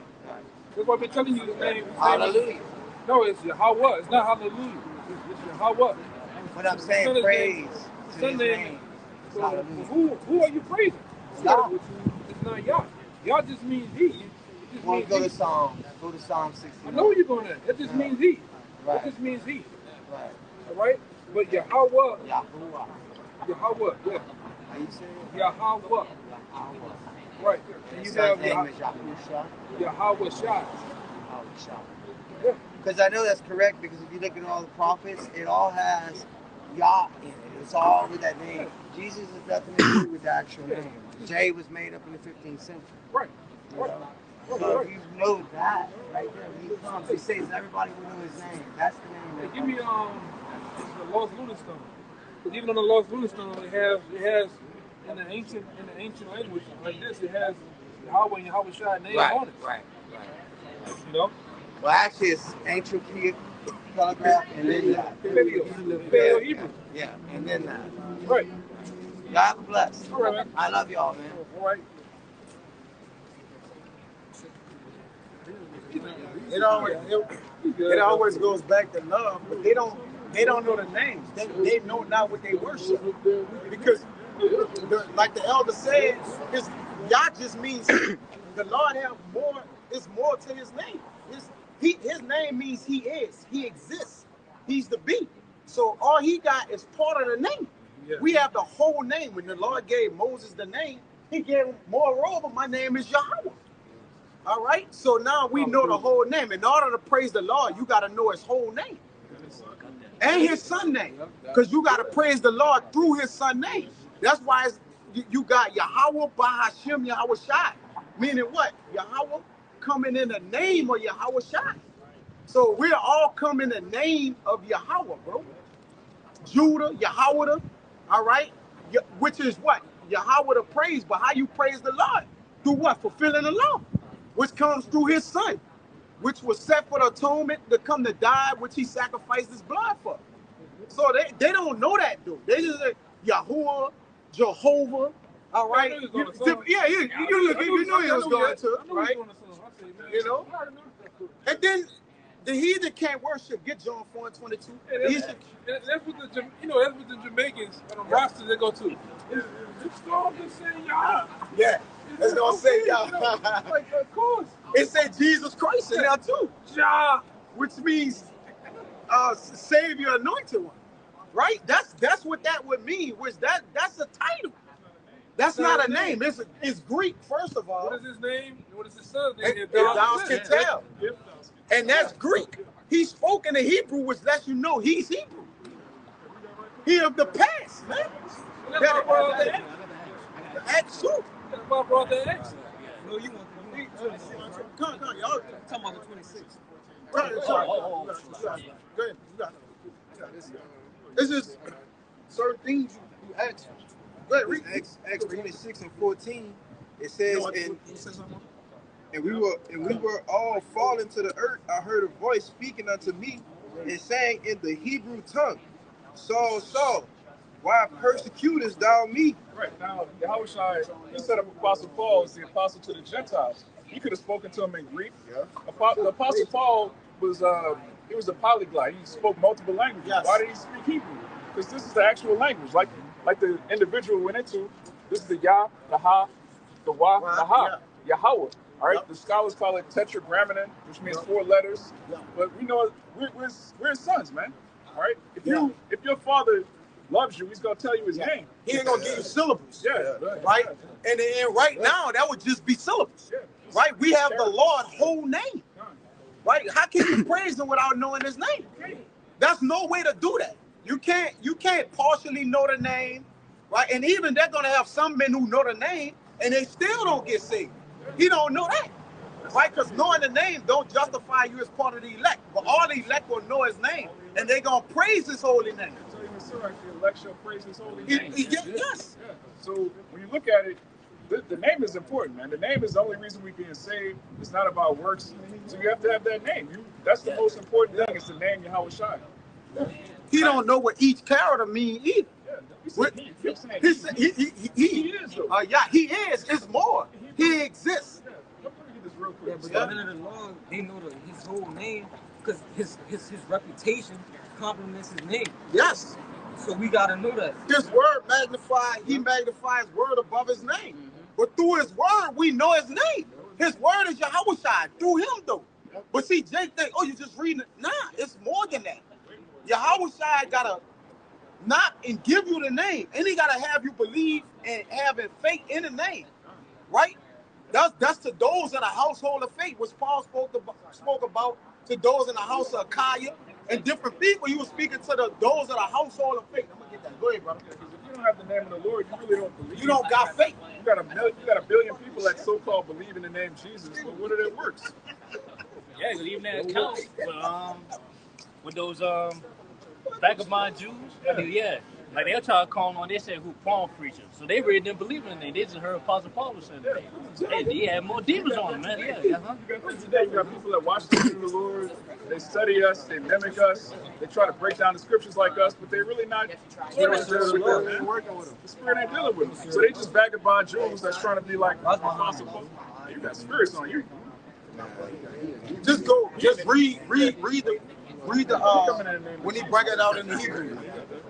Read when he came out the Hebrew and in the John. Get the John 4:22 too, brother. That's not. Tell him. Back in Acts 14 and so like the 26 and 14, it says, and when we were all fallen to the earth, I heard a voice speaking unto me and saying in the Hebrew tongue. In the what? In the Hebrew tongue. In the Hebrew tongue, not the Aramaic, all right, not the Greek, not the Latin, not English. In the Hebrew tongue. It says, Saul, Saul, why persecutest thou me? It is hard for thee to kick against the pricks. English, Yiddish, none of them. And I said, who art thou, Lord? And he said, I am Yahushua, whom thou persecutest. Right, so he said his name in the Hebrew, man. I am Yahushua, all right? Now these people, they'll say, oh, the name don't matter, just as long as you believe. Well, no, you have to believe on the name. Going into that John, you got the John for the brother? You just gonna go he got the John. And every time he revealed himself unto the prophets, he gave him his name, man. Right? When he was calling Samuel, and he said the Lord was calling him, that was his name. And when he said Lord right there, he said Yahweh. They knew his name, brother.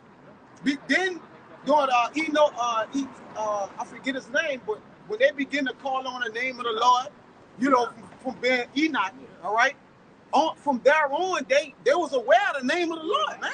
Even being the sons of God, it's still, you got to know through the Spirit they knew the name of the Lord, man. They have always knew. All right? When the Lord was speaking to Noah, Noah knew the name of the Lord, man. Come on, bro. No, go ahead, all right? We know. That's why Yahweh said, go ahead. Yeah, go ahead. Go ahead. It's the book of John, chapter 4, verse 22. It says, this the same man that spoke to Paul in the Hebrew tongue. This him again. Go ahead. Red letters, Yahweh speak, and it says, ye worship, ye know not what. Right. What is part of our worship, man? All right. What do you mean? Do we just get down on our knees and do this and this? All that don't mean that, man. Right? It's our belief. Okay? It's what we follow. All right? It's our culture.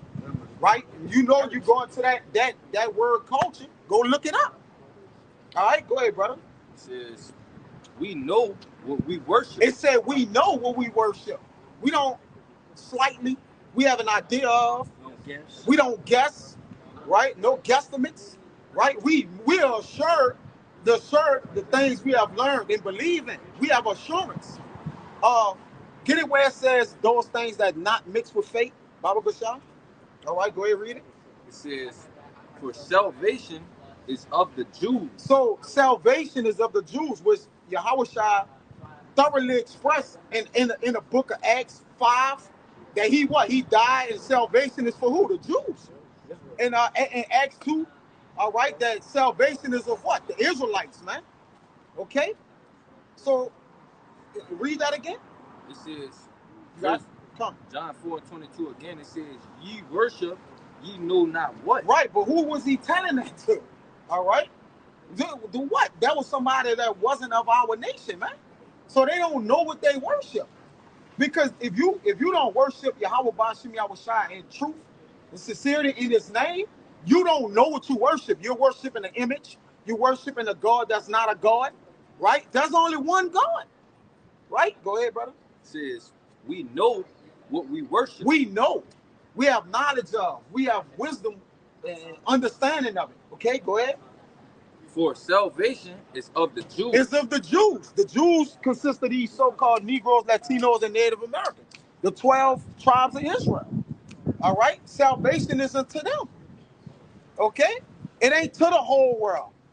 Okay? When Paul sent out those letters, you go to those letters were scattered to what? The 12 tribes of Israel, where they were scattered at, man. Paul was going to the what? Matthew. They was all going to the lost tribe or the lost sheep of Israel. All right. Whenever the Lord was calling out to his people, he was going to his people. And you had to be of these tribes, man. That was scattered amongst the heathen. Go ahead. This is. That was it? Come on, go ahead. Because Hebrews 4 verse 2. Go ahead. For unto us was the gospel preached, yep, as well as unto them. Yep. So this word goes out to everybody. All right? And even people in the faith. So how much more of this speaking in the faith, how much more if you ain't even get this understanding? Because it says, this shall go out to the ends of the world, then shall the end come. So it's getting preached to all nations. That's why the Lord said, go preach to all nations, because our people are scattered, right, through the diaspora, different put in different parts of the world, different. They're gonna be looking like in the Middle East. I was just about. I pointed to him. Yeah, they're gonna be looking like all nations. That guy there. Yep. It's just the word and hook him. He keep coming back. He keep coming back. Yeah. You know. He said he lost his iPhone, but the Lord got him. Coming back. Yeah. He's coming back. Look, he coming back again. Can't resist, man. Yeah. Hey, your iPhone over here. Yeah. This is the iPhone. Yeah, tracking. Yeah. This is tracking. All right. And then, like I said, we always go into the Lord did that yesterday. The Lord made you think you lost your iPhone. Now you go over here. Yeah. You know? It might be in that coat pocket. The coat's so big. Yeah. It's with his own. But it's just tracking. He's looking for it. It's everywhere he walking at. Oh, it's right here. It's right here. It's on you. It's coming. Go ahead. Brother said the phone on him. He's just tracking it. And everywhere you go at. Said, but the word preached did not profit them. Yep. not being mixed with faith. Yeah, not being mixed with faith. So 2/3 of our people who come in this and can't retain it, can't get it. All right, they it's not mixed with faith with them. But the other nations cannot have faith. Brother, the other nations can't even have faith. No, at all. The Lord will have to cause them to because even when the Lord do deal with the other nations, he can make them believe, but salvation is not unto them. They still have to get ready for slavery, right? It's not granted unto them. So the Lord can help a nation just to help our cause. He do it whatever he please. It said the Lord sitting in heaven and do it whatsoever he please. So Jay gotta understand that. Well, he helped the land in the world. He helped. That was the Israelite. But you know, they'll come out with all he helped Rahab the harlot. It don't matter. She got her portion with the heathen. And so in the kingdom of heaven, she gonna be a heathen. The heathen not given the essence of faith. Yeah, they don't have the essence of it. Right? Even Nebuchadnezzar believed when the Lord made him believe. He made him believe. Like the Israelites is given, that's a part of their heritage to believe, to have faith. That's how you please the Lord, with faith. It's impossible to please him. Without faith. Yeah, and the other nations, so it's impossible to please the Lord because y'all don't get the faith part. Right? But it also says, must believe that he is. He is. Doesn't say must believe that he. Yeah, that he. Must believe that he is. There's more. That's it. Come on. Y'all got something? Come on, go ahead. Yeah, this is back up everything. This is the book of Isaiah 48. I'm gonna start at 9. It says, "For my name's sake." Wait, but he says to back up everything. Yeah. Yeah, go ahead. Everything. Isaiah 48. That's crazy.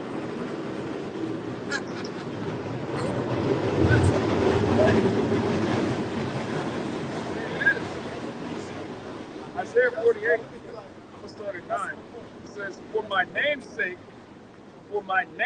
will I defer mine anger, and for my praise will I refrain for thee, that I cut thee not off. So again, we're being saved because of the Lord's name, not our own works. This is verse 10. It says, behold, I have refined thee, but not with silver. I have chosen thee in the furnace of affliction, going into what brothers were saying about an hour ago. Like the whole first part of the sermon, brothers was going into how we're being refined through affliction. It says, for mine own sake, even for my own sake will I do it, for how should my name be polluted? And I will not give my glory unto another. So the Lord's not going to give his glory to Jesus Christ. He's not going to give his glory to Yah. All right, that's just an abbreviation. Yahweh Bahashem Yahweh Shai, man. All right, it's not Jehovah, it's not Yahweh. These are names that the heathen call on. Like the brother said, the heathen can't even believe in Yahweh Bahashem Yahweh Shai. That's why they have to call on these acronyms and nicknames. You don't allow them to. Yeah, you don't allow them. You don't allow them to have his name in their mouth, man. Right? It's dreadful. Yeah, they are profane too, right? To be profane means outside the temple. So you're not worshiping the Heavenly Father if you're not in the spiritual temple, especially today. It's impossible for you to do that because you got to worship the Heavenly Father in spirit first, and truth. You know. That's why these bug outs that follow us, these heathen, that try to debunk the so-called black Hebrew Israelites, they'll tell you, oh, that ain't the Paleo Hebrew, ain't the real Hebrew. Yeah. Meanwhile, they following something that was made up, man. Yes. All right. Eleazar ben Yehuda, he made up modern Hebrew. He just made it up. So you're going to follow something that's clearly made up because the Lord put the Spirit on you to not be able to call on that name. All right. You can't call on that. You can't call on Yahweh Shai, man. These names belong to us, man. Because it's what? It's first of all, the Lord name is Paleo goes in ancient, right? It goes into the ancient Hebrew. They dealing with modern age everything, man. The Lord name been the same since it never changed, man. Right? So we're dealing with what? That of the past, which Hebrew means the past. So you're dealing with the past. It's the past. He's the Alpha and Omega. So he's the past and the beginning and the end. So his name is the same from the beginning to the end. Go ahead. He's the same, yeah. And you got it in Malachi 3:6. And you got Hebrews 13:7. Go ahead. It's Zephaniah chapter 3. I'm gonna give it back to you now. And it reads, For then I will turn to the people a pure language. Yeah, what's that pure language? The Lashawan Kodash, man. All right? It says, The what? The pure Hebrew. Go ahead. and not tainted, not diluted. Yeah, it's not no, diluted. pure. We got the real language, man. That's right. We speak English, but we got the Lord name. We got his pure, and we got that pure in the Hebrew, man. Right. You have to have that pure to get saved. So if we don't have that or have retained it, we're not going to be able to call on that name, man. All right, go ahead. It reads that they may call upon the name of the Lord. Yeah, so you can call upon the name of the Lord, but you have to have the right name. That pure name. A pure, then it's pure, because it's set apart, it's holy. Right? And the Lord tell you in Leviticus that he have severed us from other people so we can call on his name, man. All right? Well, we wouldn't remember. How can his name be pure if the heathen can call If the heathen can call on it, that defiles it. Are you ready that his name can't be polluted? You know? Go A ahead. little bit more, it says to serve him with one consent. Yeah, so what's the one consent? For salvation. That's the end game. Right? We got consent to serve the Lord unto salvation, man. Go ahead. If I can say, hey, just like that dude with the big jacket, he say he believed us, but you can believe all you want if you don't have that one name, right? It don't matter. Get Acts 12 and 4, brother. I got it. Come on. We all got that. Yeah, everybody holding out. it is what it is. Because Acts 4 verse 12. Come on. Neither is there salvation in any other. Yeah, so there's no salvation in any other, man. What do you mean by this? So there's no other way whereby you can get saved, man. That bitter just took hold of him. Go ahead. It said, for there is none other name under the sun given amongst men, whereby must we be saved. So what's under the sun? That's here, in this place, right? Which translate to the heavens. You know, and moreover. Give me a scripture, pray ye the search of your father. See Jeremiah 6. Give me Numbers 1 and 8. They got Jeremiah 16. Let's look at the old pads. It may be that one. Bring you out the search. Go ahead.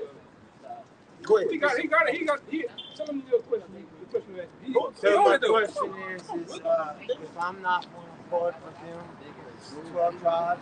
Yeah, Job 88. Be quiet, D. That's bring out the Job 6. Jeremiah 16. So salvation is based on your lineage. It's not based on your skin color. Right. So just because you look a certain way doesn't mean that you. So nobody knows where they are. Well, we know through the Spirit, through the Scriptures. That's why we so heavy in the Bible. Because the Bible. Not based on. So give Romans 8 and 14. Exactly. I've been reading out about but I'm just coming to realize and I keep the Sabbath on the Sabbath. And I mess up with that. But they say I'm not fully to really His actual name. exactly. So we saw his name. But until I do that, then I'm not gonna, you know what I'm saying? Okay, well, let's do one thing at a time. First, we're going to deal with your lineage. You probably got the numbers. We got the numbers. back to my We got the question, Job if I'm not 8 and 8. Quiet. Search it out. But if you are Israelite and you look like a heathen, you have to believe on the name. The name is the only thing that can save you. You better cross your eyes, cross your toes and your fingers, and hope that you up Israel. You know? But it's possible. Blessed. When you read the scriptures, the Israelites were scattered across all nations. Everywhere there's people, there's Israelites. They're gonna look. Some of them look Chinese, some of them look Arab. It's all because they didn't do the right thing. Right. They transgressed the laws. Yeah. Let's get that that numbers. Get that number. I got that. This Numbers 1 and 18.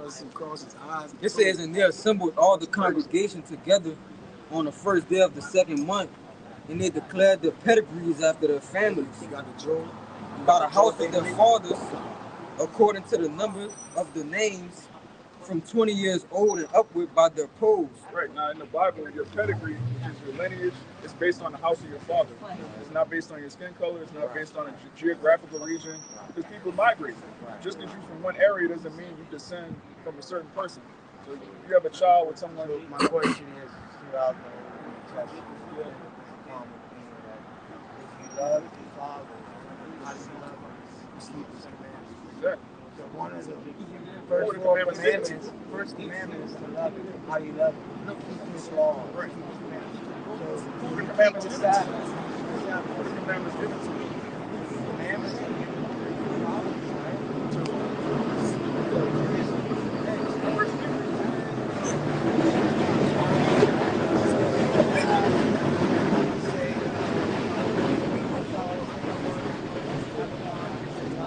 People are the Israelites. He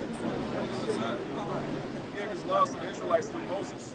So you can't keep the commandments if you were never given the So commandments. that's why I'm having trouble keeping the Sabbath. No. Everybody breaks everybody sins. We're sinners, but you have to be an Israelite to keep to be saved. You keeping the Sabbath on that day, but actually we keep the Sabbath based how it's supposed to be based on the new moon. Right. So your first month would be like actually in April if you're doing that. Sometime in March. Sometime Right. March, April. But you on to it. Right. It's based on month Right. means moon. Right. Moon And means it's month. 80 you think it's the first Yeah, month? Right. And then We're you're, totally off topic. huh? Huh? Well, it's so much. We got I the love that scriptures- y'all we got the come. scriptures You know, for it you. also says anytime you gather in His name, He is amongst Yeah, us. this is real And I church. feel His presence right now, too. Yeah. Well, give me that real quick. Let's go with what you asked earlier. The one about pray thee. He got it. He got it. This Job chapter 8, verse 8, it says, "For inquire, I pray thee, of the former age, and prepare thyself to search of their fathers." Yeah, so the most important thing I would say to you right now is to try to search back what your forefathers were, what your dad's dad, or little parents. Well, that's the scary thing, though. What if I find out I'm not a part of that tribe? One of the tribes. Then there's no hope for me? Oh, really? Well, that's not for me to determine, all right? Because that's Matthew 13. Matthew 13 is about the chariots and the weeks. That's for the angels and for the Lord to do. Yeah. Now, And if like you for hear you, the word, you got to keep it. We so You like can't be on stony ground. we got the walking. Romans. You got it. yeah, so say tomorrow you begin to constantly keep coming out and listening, and then you wanna do what we do. Right. It's not for me or nobody else to determine what are you believe it based on faith, right? So by faith, Faith it's comes by only hearing and hearing yeah. by the word. So only by faith you'll be continue doing what we're doing. Now Right. the angels gonna be the ones that determine Right. what it is. Well, I think, now do I have this interpreted wrong?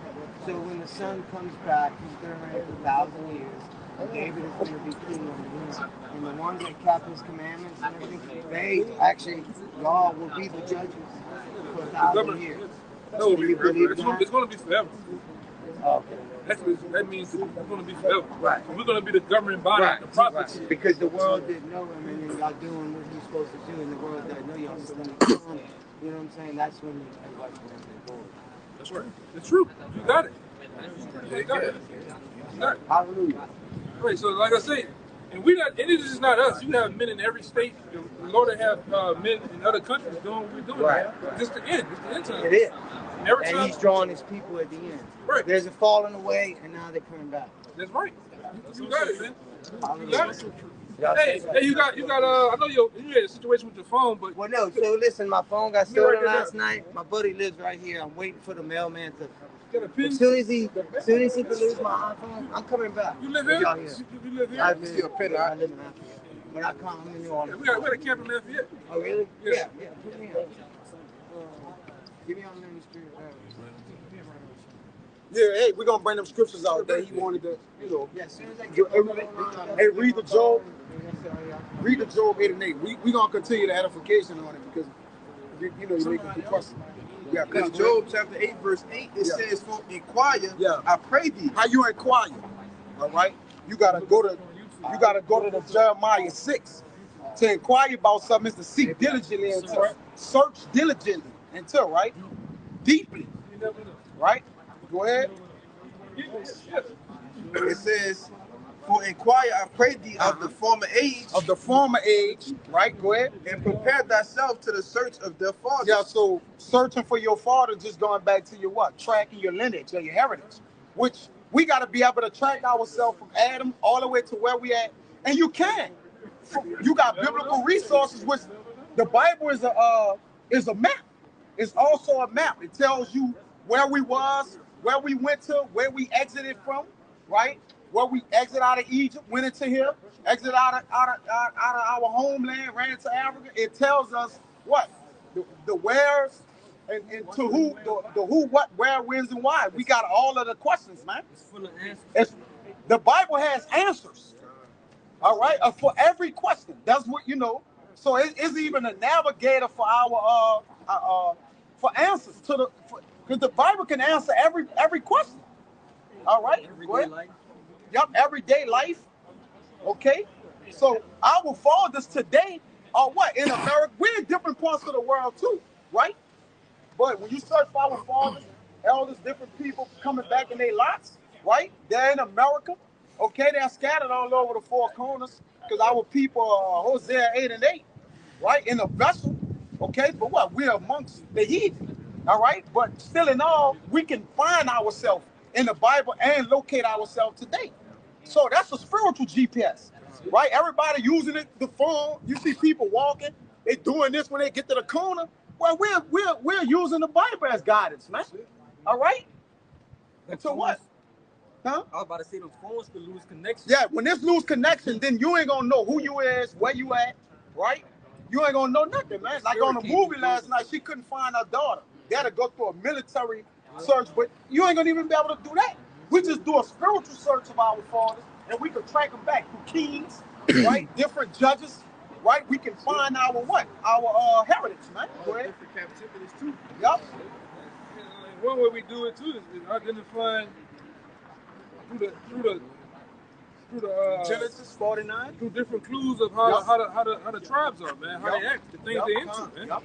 All right, and which aligns up with our spirits, man. Everything is spiritual now. Mm-hmm. Right? He got that. He got that too. He got that for you. Go ahead. This is what you want. This world based everything on color, physical, tangible things, but the scripture deal with the spiritual, man.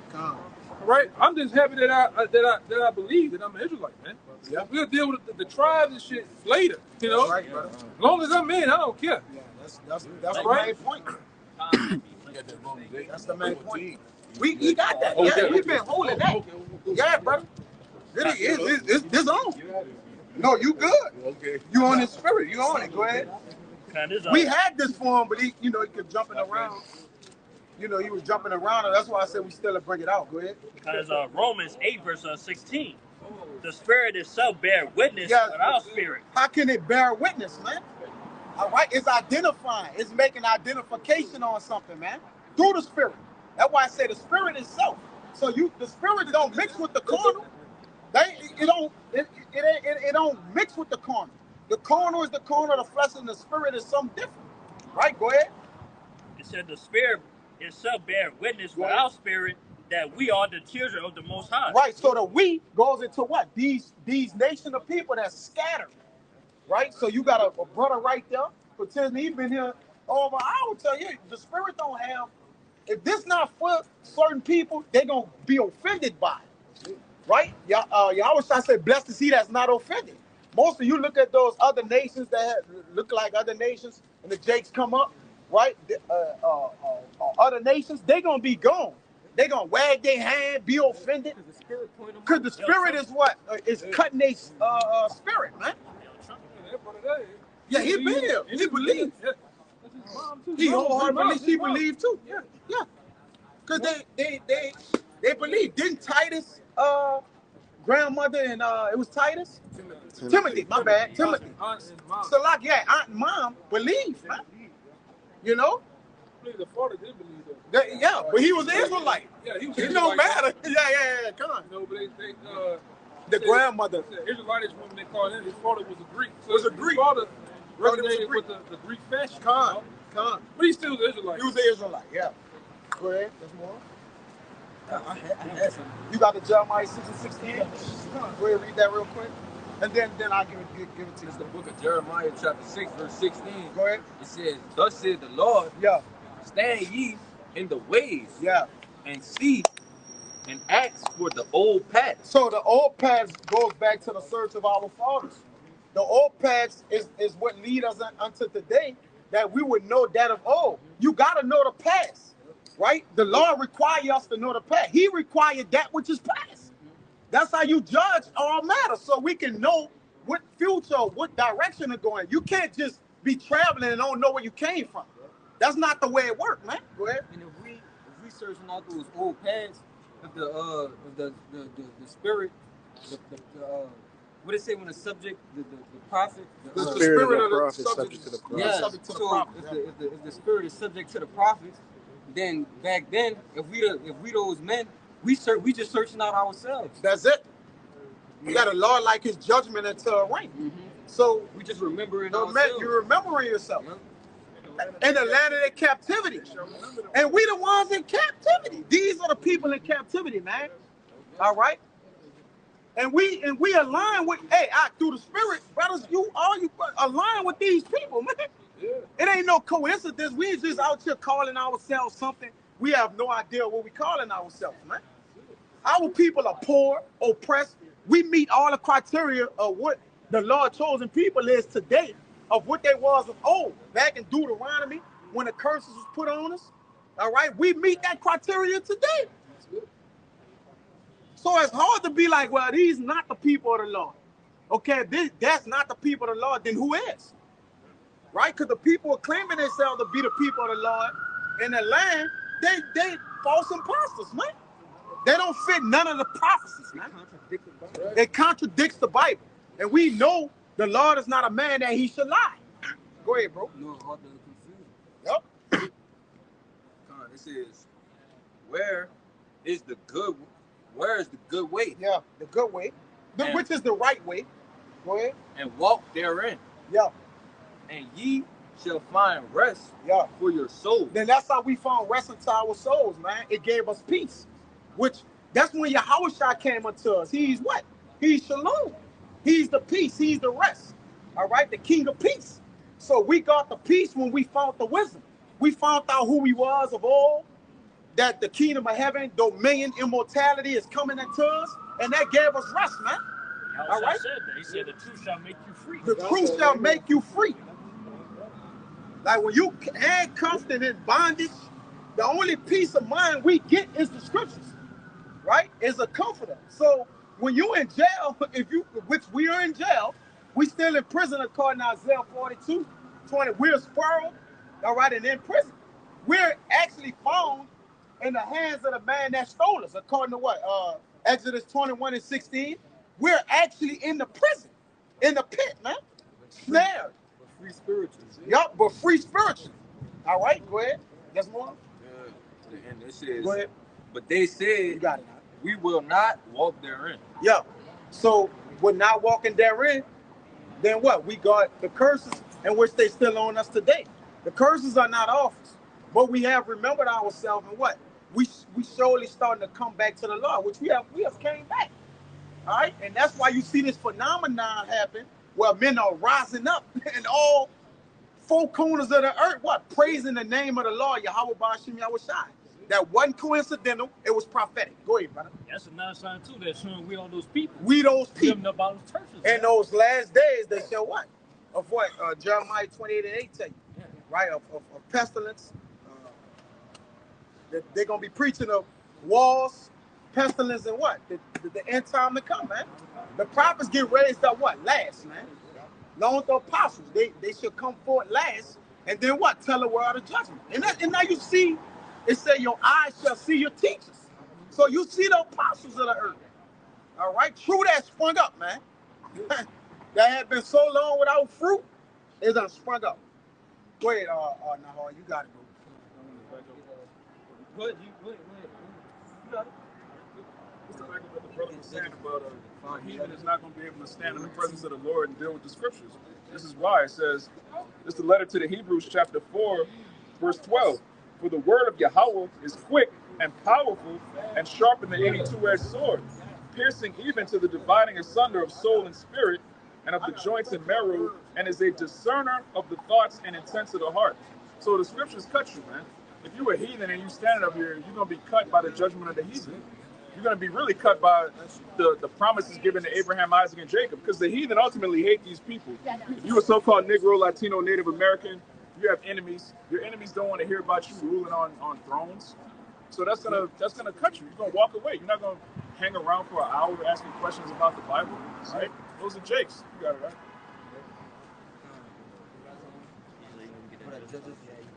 All right, so Judges 5, verse 11.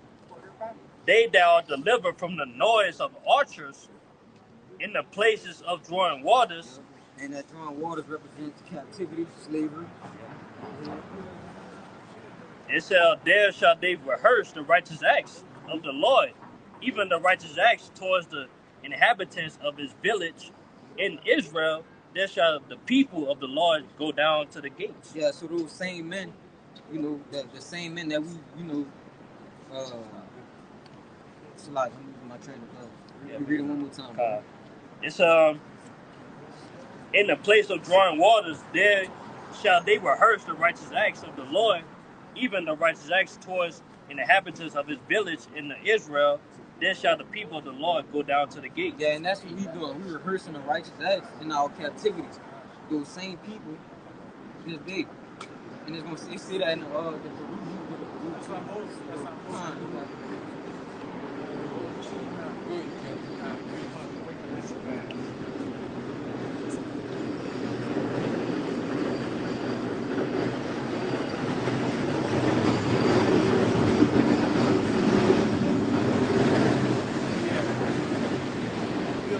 Get him on camera, but we got a guy, an Israelite standing on the other side right now, who's an Israelite foreigner, and you know, I was talking to him on the side, you know, he was talking to me about his situation. You know, he looks like a heathen nation, but the Spirit bear witness that he's an Israelite, and then the Spirit, you know, had the conversation, you know, shifted that, just showing that this is a highly spiritual thing taking place. You know, the Most High is doing his thing, you know, sifting out the elect. Well, you know, the 2/3 and the wicked of our people are going to get judged, like you said, with the heathens as well, that when they hear this word, they're cut by it. They're getting cut spiritually, but then that physical cut is coming. So just real quick, they didn't know each other too. Like that was the Lord that set that up. You know? You had him come out, and then you had the Jake walk up, like totally unrelated, seemingly, but it was spiritual because him coming up went in the whole topic of the Israelite foreigners. So but this is Baruch chapter 2. I'm going to start at verse 31.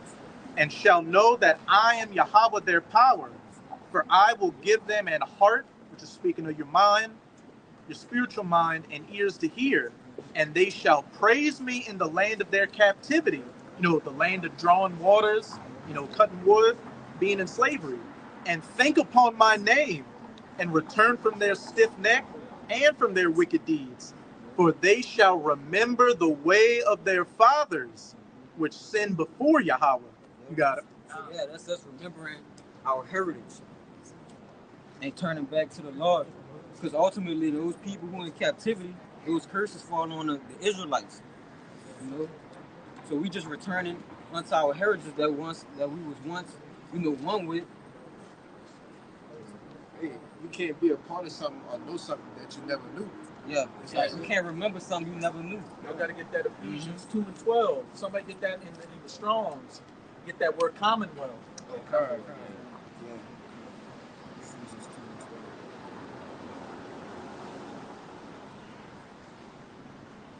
And real quick, just going back into what the brother brought out in Baruch, we're in the land of our captivity, and the heathen ultimately want us to stay here, man. That's another telltale sign that somebody's a Jake. They want to get the hell out of here, man.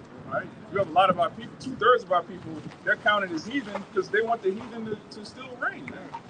Why the hell would you want to stay in a place where the air is polluted, the water's polluted, the food has all kind of chemicals in it? Surrounded by death. Yeah, surrounded by death. Yeah. Weirdos. Edom and Moab ruling over. Yeah, bro, you got heathen ruling, man. They're not fit to rule the earth. So, you know, if you see somebody and they're ready for the kingdom, man, just hey, that's a good sign. They're on the right track, like the brother said. You know, it's crazy. We just was that was on the Monday call.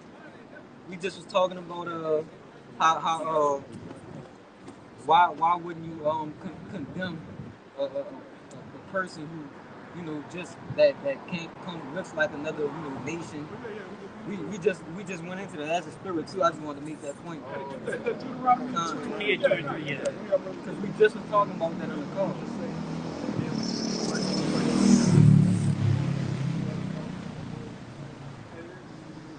Everything you were talking about was what I was talking about, you the brother on the other side right now. You know, he said he was dealing with, you know, black only Israelites that were just saying, "Oh no, there's no way you could be an Israelite." But I'm talking over with this man, and you know, he going into the Lashawan Kodash, like he clearly the Spirit bear witness he's an Israelite. So this is a highly spiritual thing taking place. It's only a spiritual man's gonna understand that. Like, if you're a black only Israelite in 2024, it's almost 2025. You're still like you plugged up, man. The Lord is gathering his elect, man. That's it. You gotta know. This Deuteronomy 23, verse 7. It says, "Thou shalt not abhor an Edomite, for he is thy brother. Thou shalt not abhor an Egyptian, because thou wast a stranger in his land." Yeah, that's the 23 and 7. Yeah, the 23 and 7. You know, that was kind of what they did to Brody. Clerical But we know what it's talking about, because they have Israelites, you know, that live in, you know, other nations, and because we scattered. So you may have Israelites that look like, you know, the other nations, but you're still not supposed to condemn them. You're supposed to go by the Spirit, because it could very well be another Israelite. Yeah, we're going to say we're abhorrent means a abomination. You know what I'm saying? So basically, it's saying right there, you're not supposed to look at Israelite that look like Edom or look like an Egyptian, because that's an abomination, man. He's still Israelite. You know what I'm saying? Going back to Edom, you know, through the Spirit, man. You know. Yeah, that scripture that means hate. Like the brother said, the word abhor does not mean hate. It means you detest something as if it's unclean. Like you abhor your wife while she's on her cycle. That doesn't mean you hate your wife. You're not supposed to abhor believers that look like other nations, because we were sojourners there. All right, everywhere that there's people, there's Israelites. So in these last days, matter of fact, brother, you get, what is that, Joel 2nd chapter? To pour out his Spirit. Yep. All right, you have people from all walks of life that are going to have visions. They're going to see the destruction of America. They're going to see the missiles hitting this place, and a lot of those are Israelites. All right. This Joel chapter 2, verse 28. "And it shall come to pass afterward that I will pour out my Spirit upon all flesh, and your sons and your daughters shall prophesy, your old men shall dream dreams, and your young men shall see visions." We saw that with that so-called movie. You can't call it a movie. It was a pilot of a TV show masquerading as a movie called Homestead. You know, one of the little girls in the so-called movie, she was having visions, and they came to pass. And that's what's happening now, man. You have a lot of people dreaming about the missiles.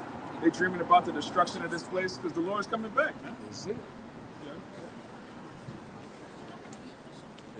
Yeah, I got that. Oh yeah, kind of. 1 Samuel 16, verse 7. But the Lord said unto Samuel, "Look not unto his countenance or on his height of his stature, because I have because I have refused him. For the Lord seeth not as no man seeth. For man looketh upon outward appearance, but the Lord looketh on to the heart." Yep, on the heart, the mind, and then what? The Spirit. Because you might, even though you may look a certain way, your spirit might be right. Yeah. You might be an Israelite according to the Spirit. So the Lord looking on the Spirit and not the outward appearance. Yeah. That's what a lot of these jigs do, man. That's why they say all black. You know what I'm saying? Israelite gotta be a dark skin like Wesley Snipes, man. You know what I'm saying? You can actually have, look just like an Israelite. Just like we was in Egypt. The Egyptian and all that. We look similar, but it was through the Spirit. Yeah, the Lord put a dip. They put a dip between the Egyptian and what that is? Exodus 11 and 7. Yeah, so that you can look just like us, walk like us, talk like us, but the Spirit is really gonna make the you're gonna make the cut.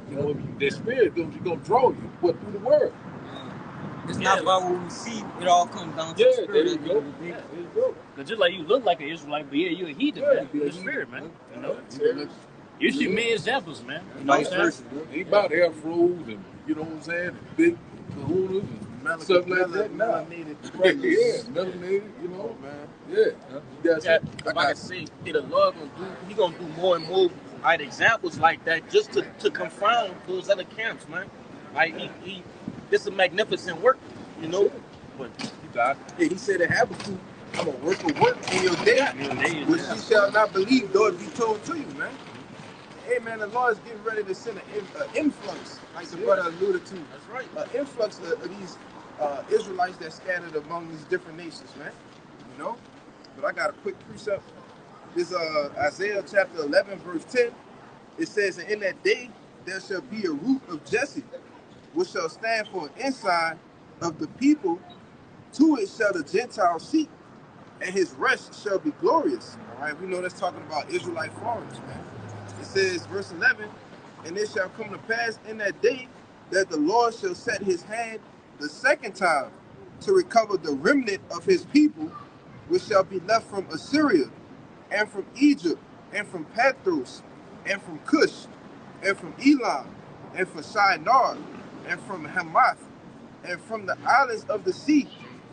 And he shall set up an ensign for the nations, and shall assemble the outcasts of Israel, and gather together the dispersed from Judah, from the four corners of the earth.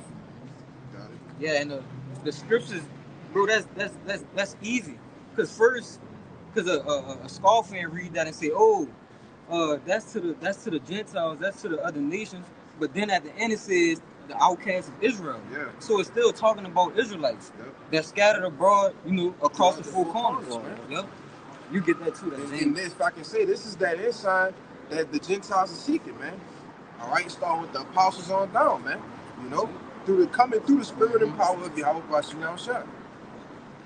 It's James 1:1. And James, a servant of the Most High and of the Lord Yahweh Shai, to the 12 tribes which are scattered abroad. Read. Yeah, because we everywhere.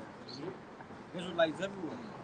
That was one of the curses, man. That Lord will scatter us, man, throughout all the four corners of the earth. Yeah. That was one of the curses. Get that. Deuteronomy 28 and 64. I got you. This is 1 Peter 1:1. It says, Peter, an apostle of Yahweh Shai HaMashiach. All right, this is a letter. All right, it's an epistle that Peter wrote. It says, to the strangers scattered throughout Pontus, Galatia, Cappadocia, Asia, and Bithynia. Amen. So the Israelites were scattered throughout mingled amongst every nation, man. All right, throughout all different parts of the world. All right, this is why the scriptures include the four corners, man. All right, it's not a black only thing. All right, this is for those that are scattered throughout, man, because the Lord is going to save those Israelite foreigners as well, man. Those who believe in the gospel, you know. Go ahead, bro. You want to do this Deuteronomy chapter 28 verse 64. It says, and the Lord shall scatter thee among all people. Hey, he said he's going to scatter us among all people, all right? All of the different nations, man. You see, this is a curse. So if we identify with the curses, so does the Israelite foreigners. This is how you identify yourself as an Israelite, man. See, keep going. It says, from one end of the earth even unto another, unto the other. From what? From one end of the earth even unto the other. And there thou shalt serve other gods, which neither thou nor thy fathers have known, even wood and stone. Yep. And we did that. We went off. We were scattered. And we went off and we served idols, as it says in 2 Corinthians 12 and 2. You could get it. Too. Bring it out. What it says is no, that's the idols which you were dead. Oh, yeah, that's what you mean. This might be First Corinthians 12 and 2. Oh, that's the second. Yeah, that's first. 1 Corinthians chapter 12, verse 1. It says, now, concerning spiritual gifts, brethren, I will have not you ignorant. Ye know that ye were Gentiles, carried away unto these dumb idols, even as ye were led. Ye know that ye were Gentiles, carried away unto these dumb idols, even as ye were led. Nah, that's how you know that's talking about Israelites, because a heathen can't be it can't commit what is called, bro? What you say about it? Idolatry. Idolatry. A heathen can't commit can't commit idolatry because they can't serve them. They have no. The Lord is not their power. The law is not given to them. Yeah, it's not given to them. So you know that's talking about Israelites that went off, right? Yeah, it says you know that you were Gentiles carried away unto these dumb idols. Yeah, we had to be carried away unto those things because why? The Israelites, we serve the Lord. The heathen can't serve the Lord, so they was never. You know, it's not talking about any heathen. Yeah. Carried away from your true power, man. Your inheritance. Our heritage. Your heritage, man. Yep. Got that Ephesians, the brother called for earlier. Ephesians 2. Come on. Just letter to the Ephesians, chapter 2. I'm going to start at 10. It says, "For we are his workmanship, created in Hamashiach Yahushua unto good works, which the Most High had before ordained that we should walk in them. Wherefore remember that you being in time past Gentiles in the flesh, who are called uncircumcision by that which is called circumcision in the flesh made by hands," which goes back into the Acts, which we just went into. When you read Acts, the 21st chapter, you had these niggas that they wanted to kill Apostle Paul because, he's bringing Greeks into the temple. But those were Israelites. So in their mind, okay, this is not an Israelite, so you're defiling the temple. They weren't spiritual at all, right? That temple was destroyed, right? This is a spiritual temple being built, and it says, verse 12, that at time you were without Hamashiach, being aliens from the commonwealth of Israel, and strangers from the covenants of promise, having no hope, and without the Most High in the world. And you had that other Israelite foreigner. He came up. He's inebriated, but you can see he had no hope without the Lord. He was like, so if I'm not on that side, I'm gonna be. I don't have a chance of salvation. No, he was afraid. All right. If you're not in the truth, you don't have any hope because America's about to be destroyed. So if you're not covered in Yahushua's blood, you're gonna be destroyed with this place. What hope do you have if you're not of the elect? You're gonna get on a plane, fly somewhere else that's gonna be destroyed. You're gonna get a disease, a strange illness. You're gonna ultimately y'all are gonna take the CHIP, all right, the MOTB, all right, that grain of rice in your right hand or your forehead, and you're gonna be destroyed. The Lord gonna kill you himself. Yeah, because you can't escape the judgment of the Lord. It's gonna wash the whole world. They ain't gonna miss those particular places, but the whole world gonna be covered by the judgment of the Lord. Ain't no running from it. Yep, you got something. Y'all brothers got something? I got something, yeah. It's Hosea 8, verse 8. Israel is swallowed up. Now shall they be amongst the Gentiles as a vessel wherein no pleasure. God, that's exactly the point, man. Israel, man, they are swallowed up, man. By not having their heritage, man. Not knowing their nationality, not knowing the law, statutes, commandments that was given unto them. Not knowing the name. Yeah, they're among these Gentiles, man, living after the Gentile customs, man. Hey, Judah said how Israel was when it was at one with their power. Couldn't be stopped. All right, undefeated, man.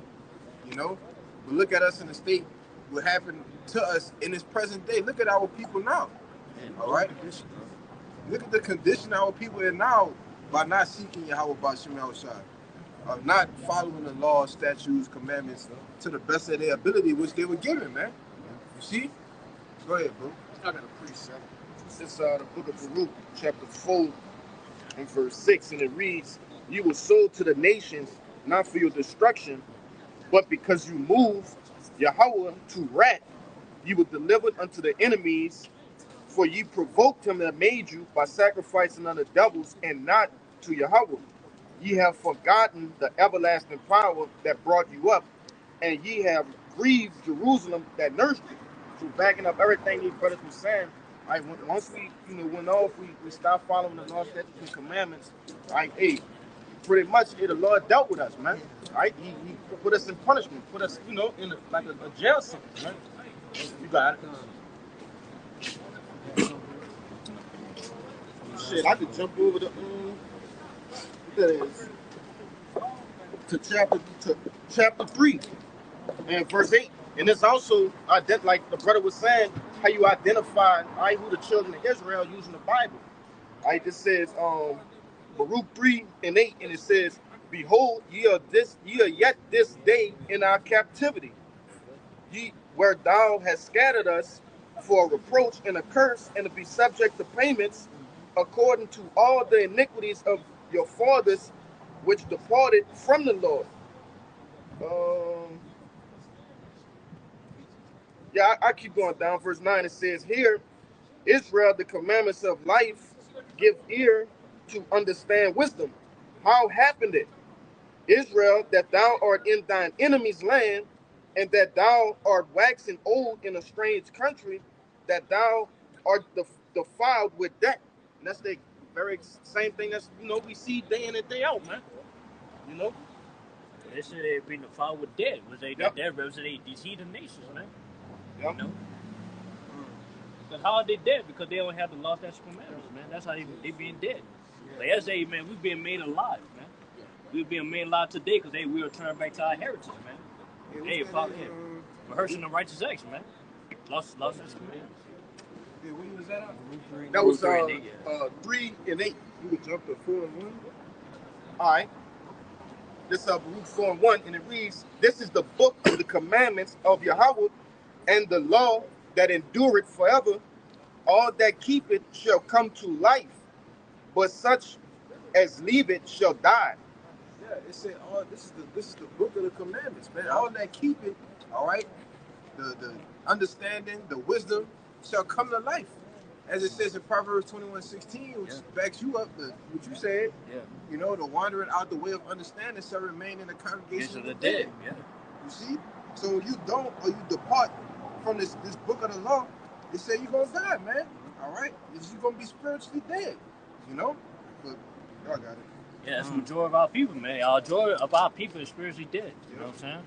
But yeah, the law is waking up his elect, man. They be brought back to life, man. Be quickening by life, man. You know? But hey, man, God's giving that faith of Yahushua, believing on Yahushua, who he is. And they, man, hey, we rehearsing the righteous acts, man. You know, following the scripture, man, to the best of our ability. You can read that Baruch 3 and 8. This lie got jumped off, I couldn't get it back. My brother says You it's want to say too hot. something? I'm just saying it's too hot. Huh? Too hot. This Baruch chapter 3 verse 8 again, and it reads, "Behold, we are yet this day in our captivity, where thou hast scattered us for a reproach and a curse, and to be subject to payments according to all the iniquities of our fathers which departed from the Lord our power." Yeah, and that's another thing. We know for certain that the Israelites is subject to payments. We poor. You could get that Haggai 1 and 6 too, because that's something, you know, that we suffer for. Majority of us. You know, I tell you that was one of the curses in Deuteronomy the 28th chapter. You know. Yeah, but we gotta go to the enemy for the once of all things, man. Like everything, yeah, we pay for. Like there's like even more and more we gotta pay for, man. You know what I'm saying? Like, we gotta pay bills and all that stuff. Then something goes wrong, we gotta pay this and pay that. That's what it means to be subject to payments, man. We can never have enough.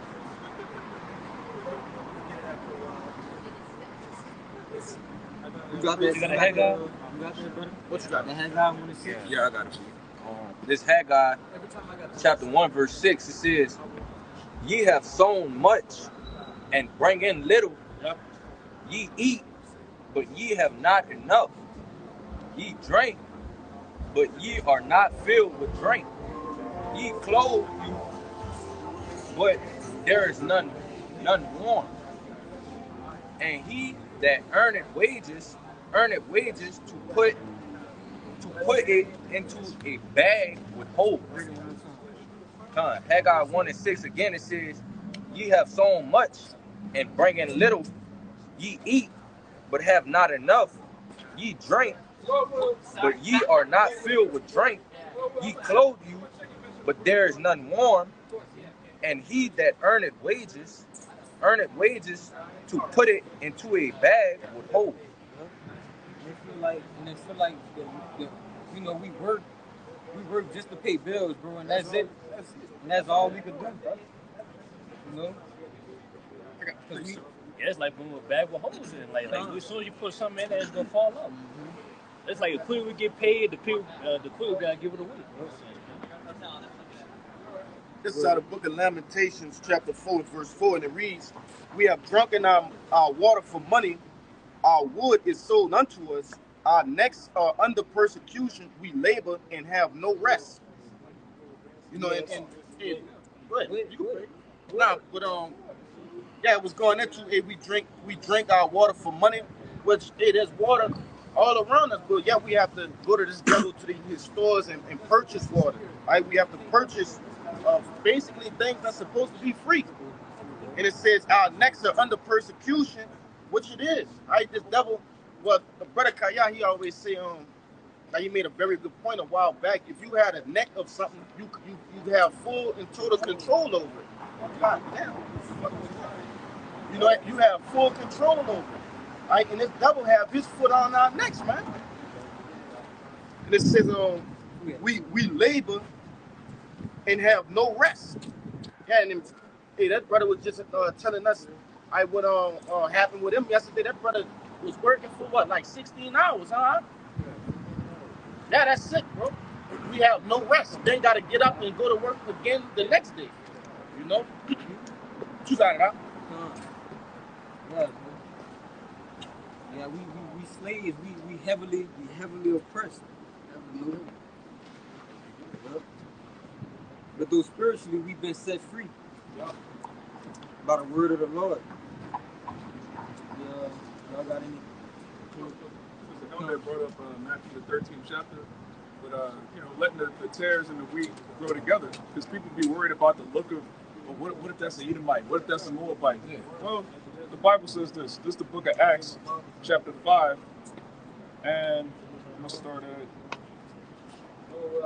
38. "And now I say unto you, refrain from these men and let them alone. For if this counsel or this work be of men, it will come to naught. But if it be of Yahweh, ye cannot overthrow it." Right? You can't overthrow the ministry of Yahweh Hashem Yahushai. So we don't worry about what scriptures speak about endless genealogies. What about his father's father's father's father? Yeah. Like, if you're a heathen, you're gonna be destroyed. It don't matter what you look like. All right. If you're a heathen and you memorize the name of the Lord, you try to sneak into camp, you're still going into slavery. What are you doing? We're just gonna have highlights in the kingdom. You're like, hey, remember you pretend to be Israel? So that's not even something to worry about. This is the Lord's ministry. It's not our ministry. It doesn't belong to us. It belongs to Yahushua. So if you see somebody that doesn't look like an Israelite, if you see somebody that doesn't.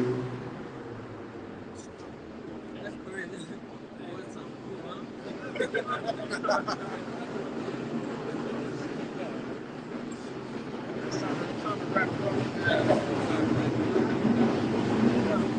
Lord's wrapping up his ministry, man. We're not gonna be out here forever.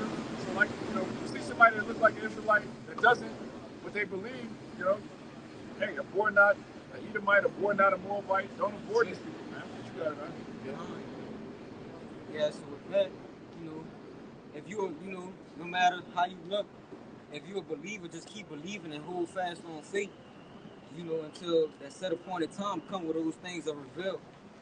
But with that, we're gonna close out. We're gonna give infinite honors and prayers unto Yahweh. Double honors to the elders and apostles of Great Millstone, and peace and blessings to the argument across the four corners, pushing his word. With that, I'm gonna say Bible ball, a Bible ball, a Bible ball, a Bible ball, a Bible ball, a Bible ball, a Bible ball. Kwame Asherah, Shalom.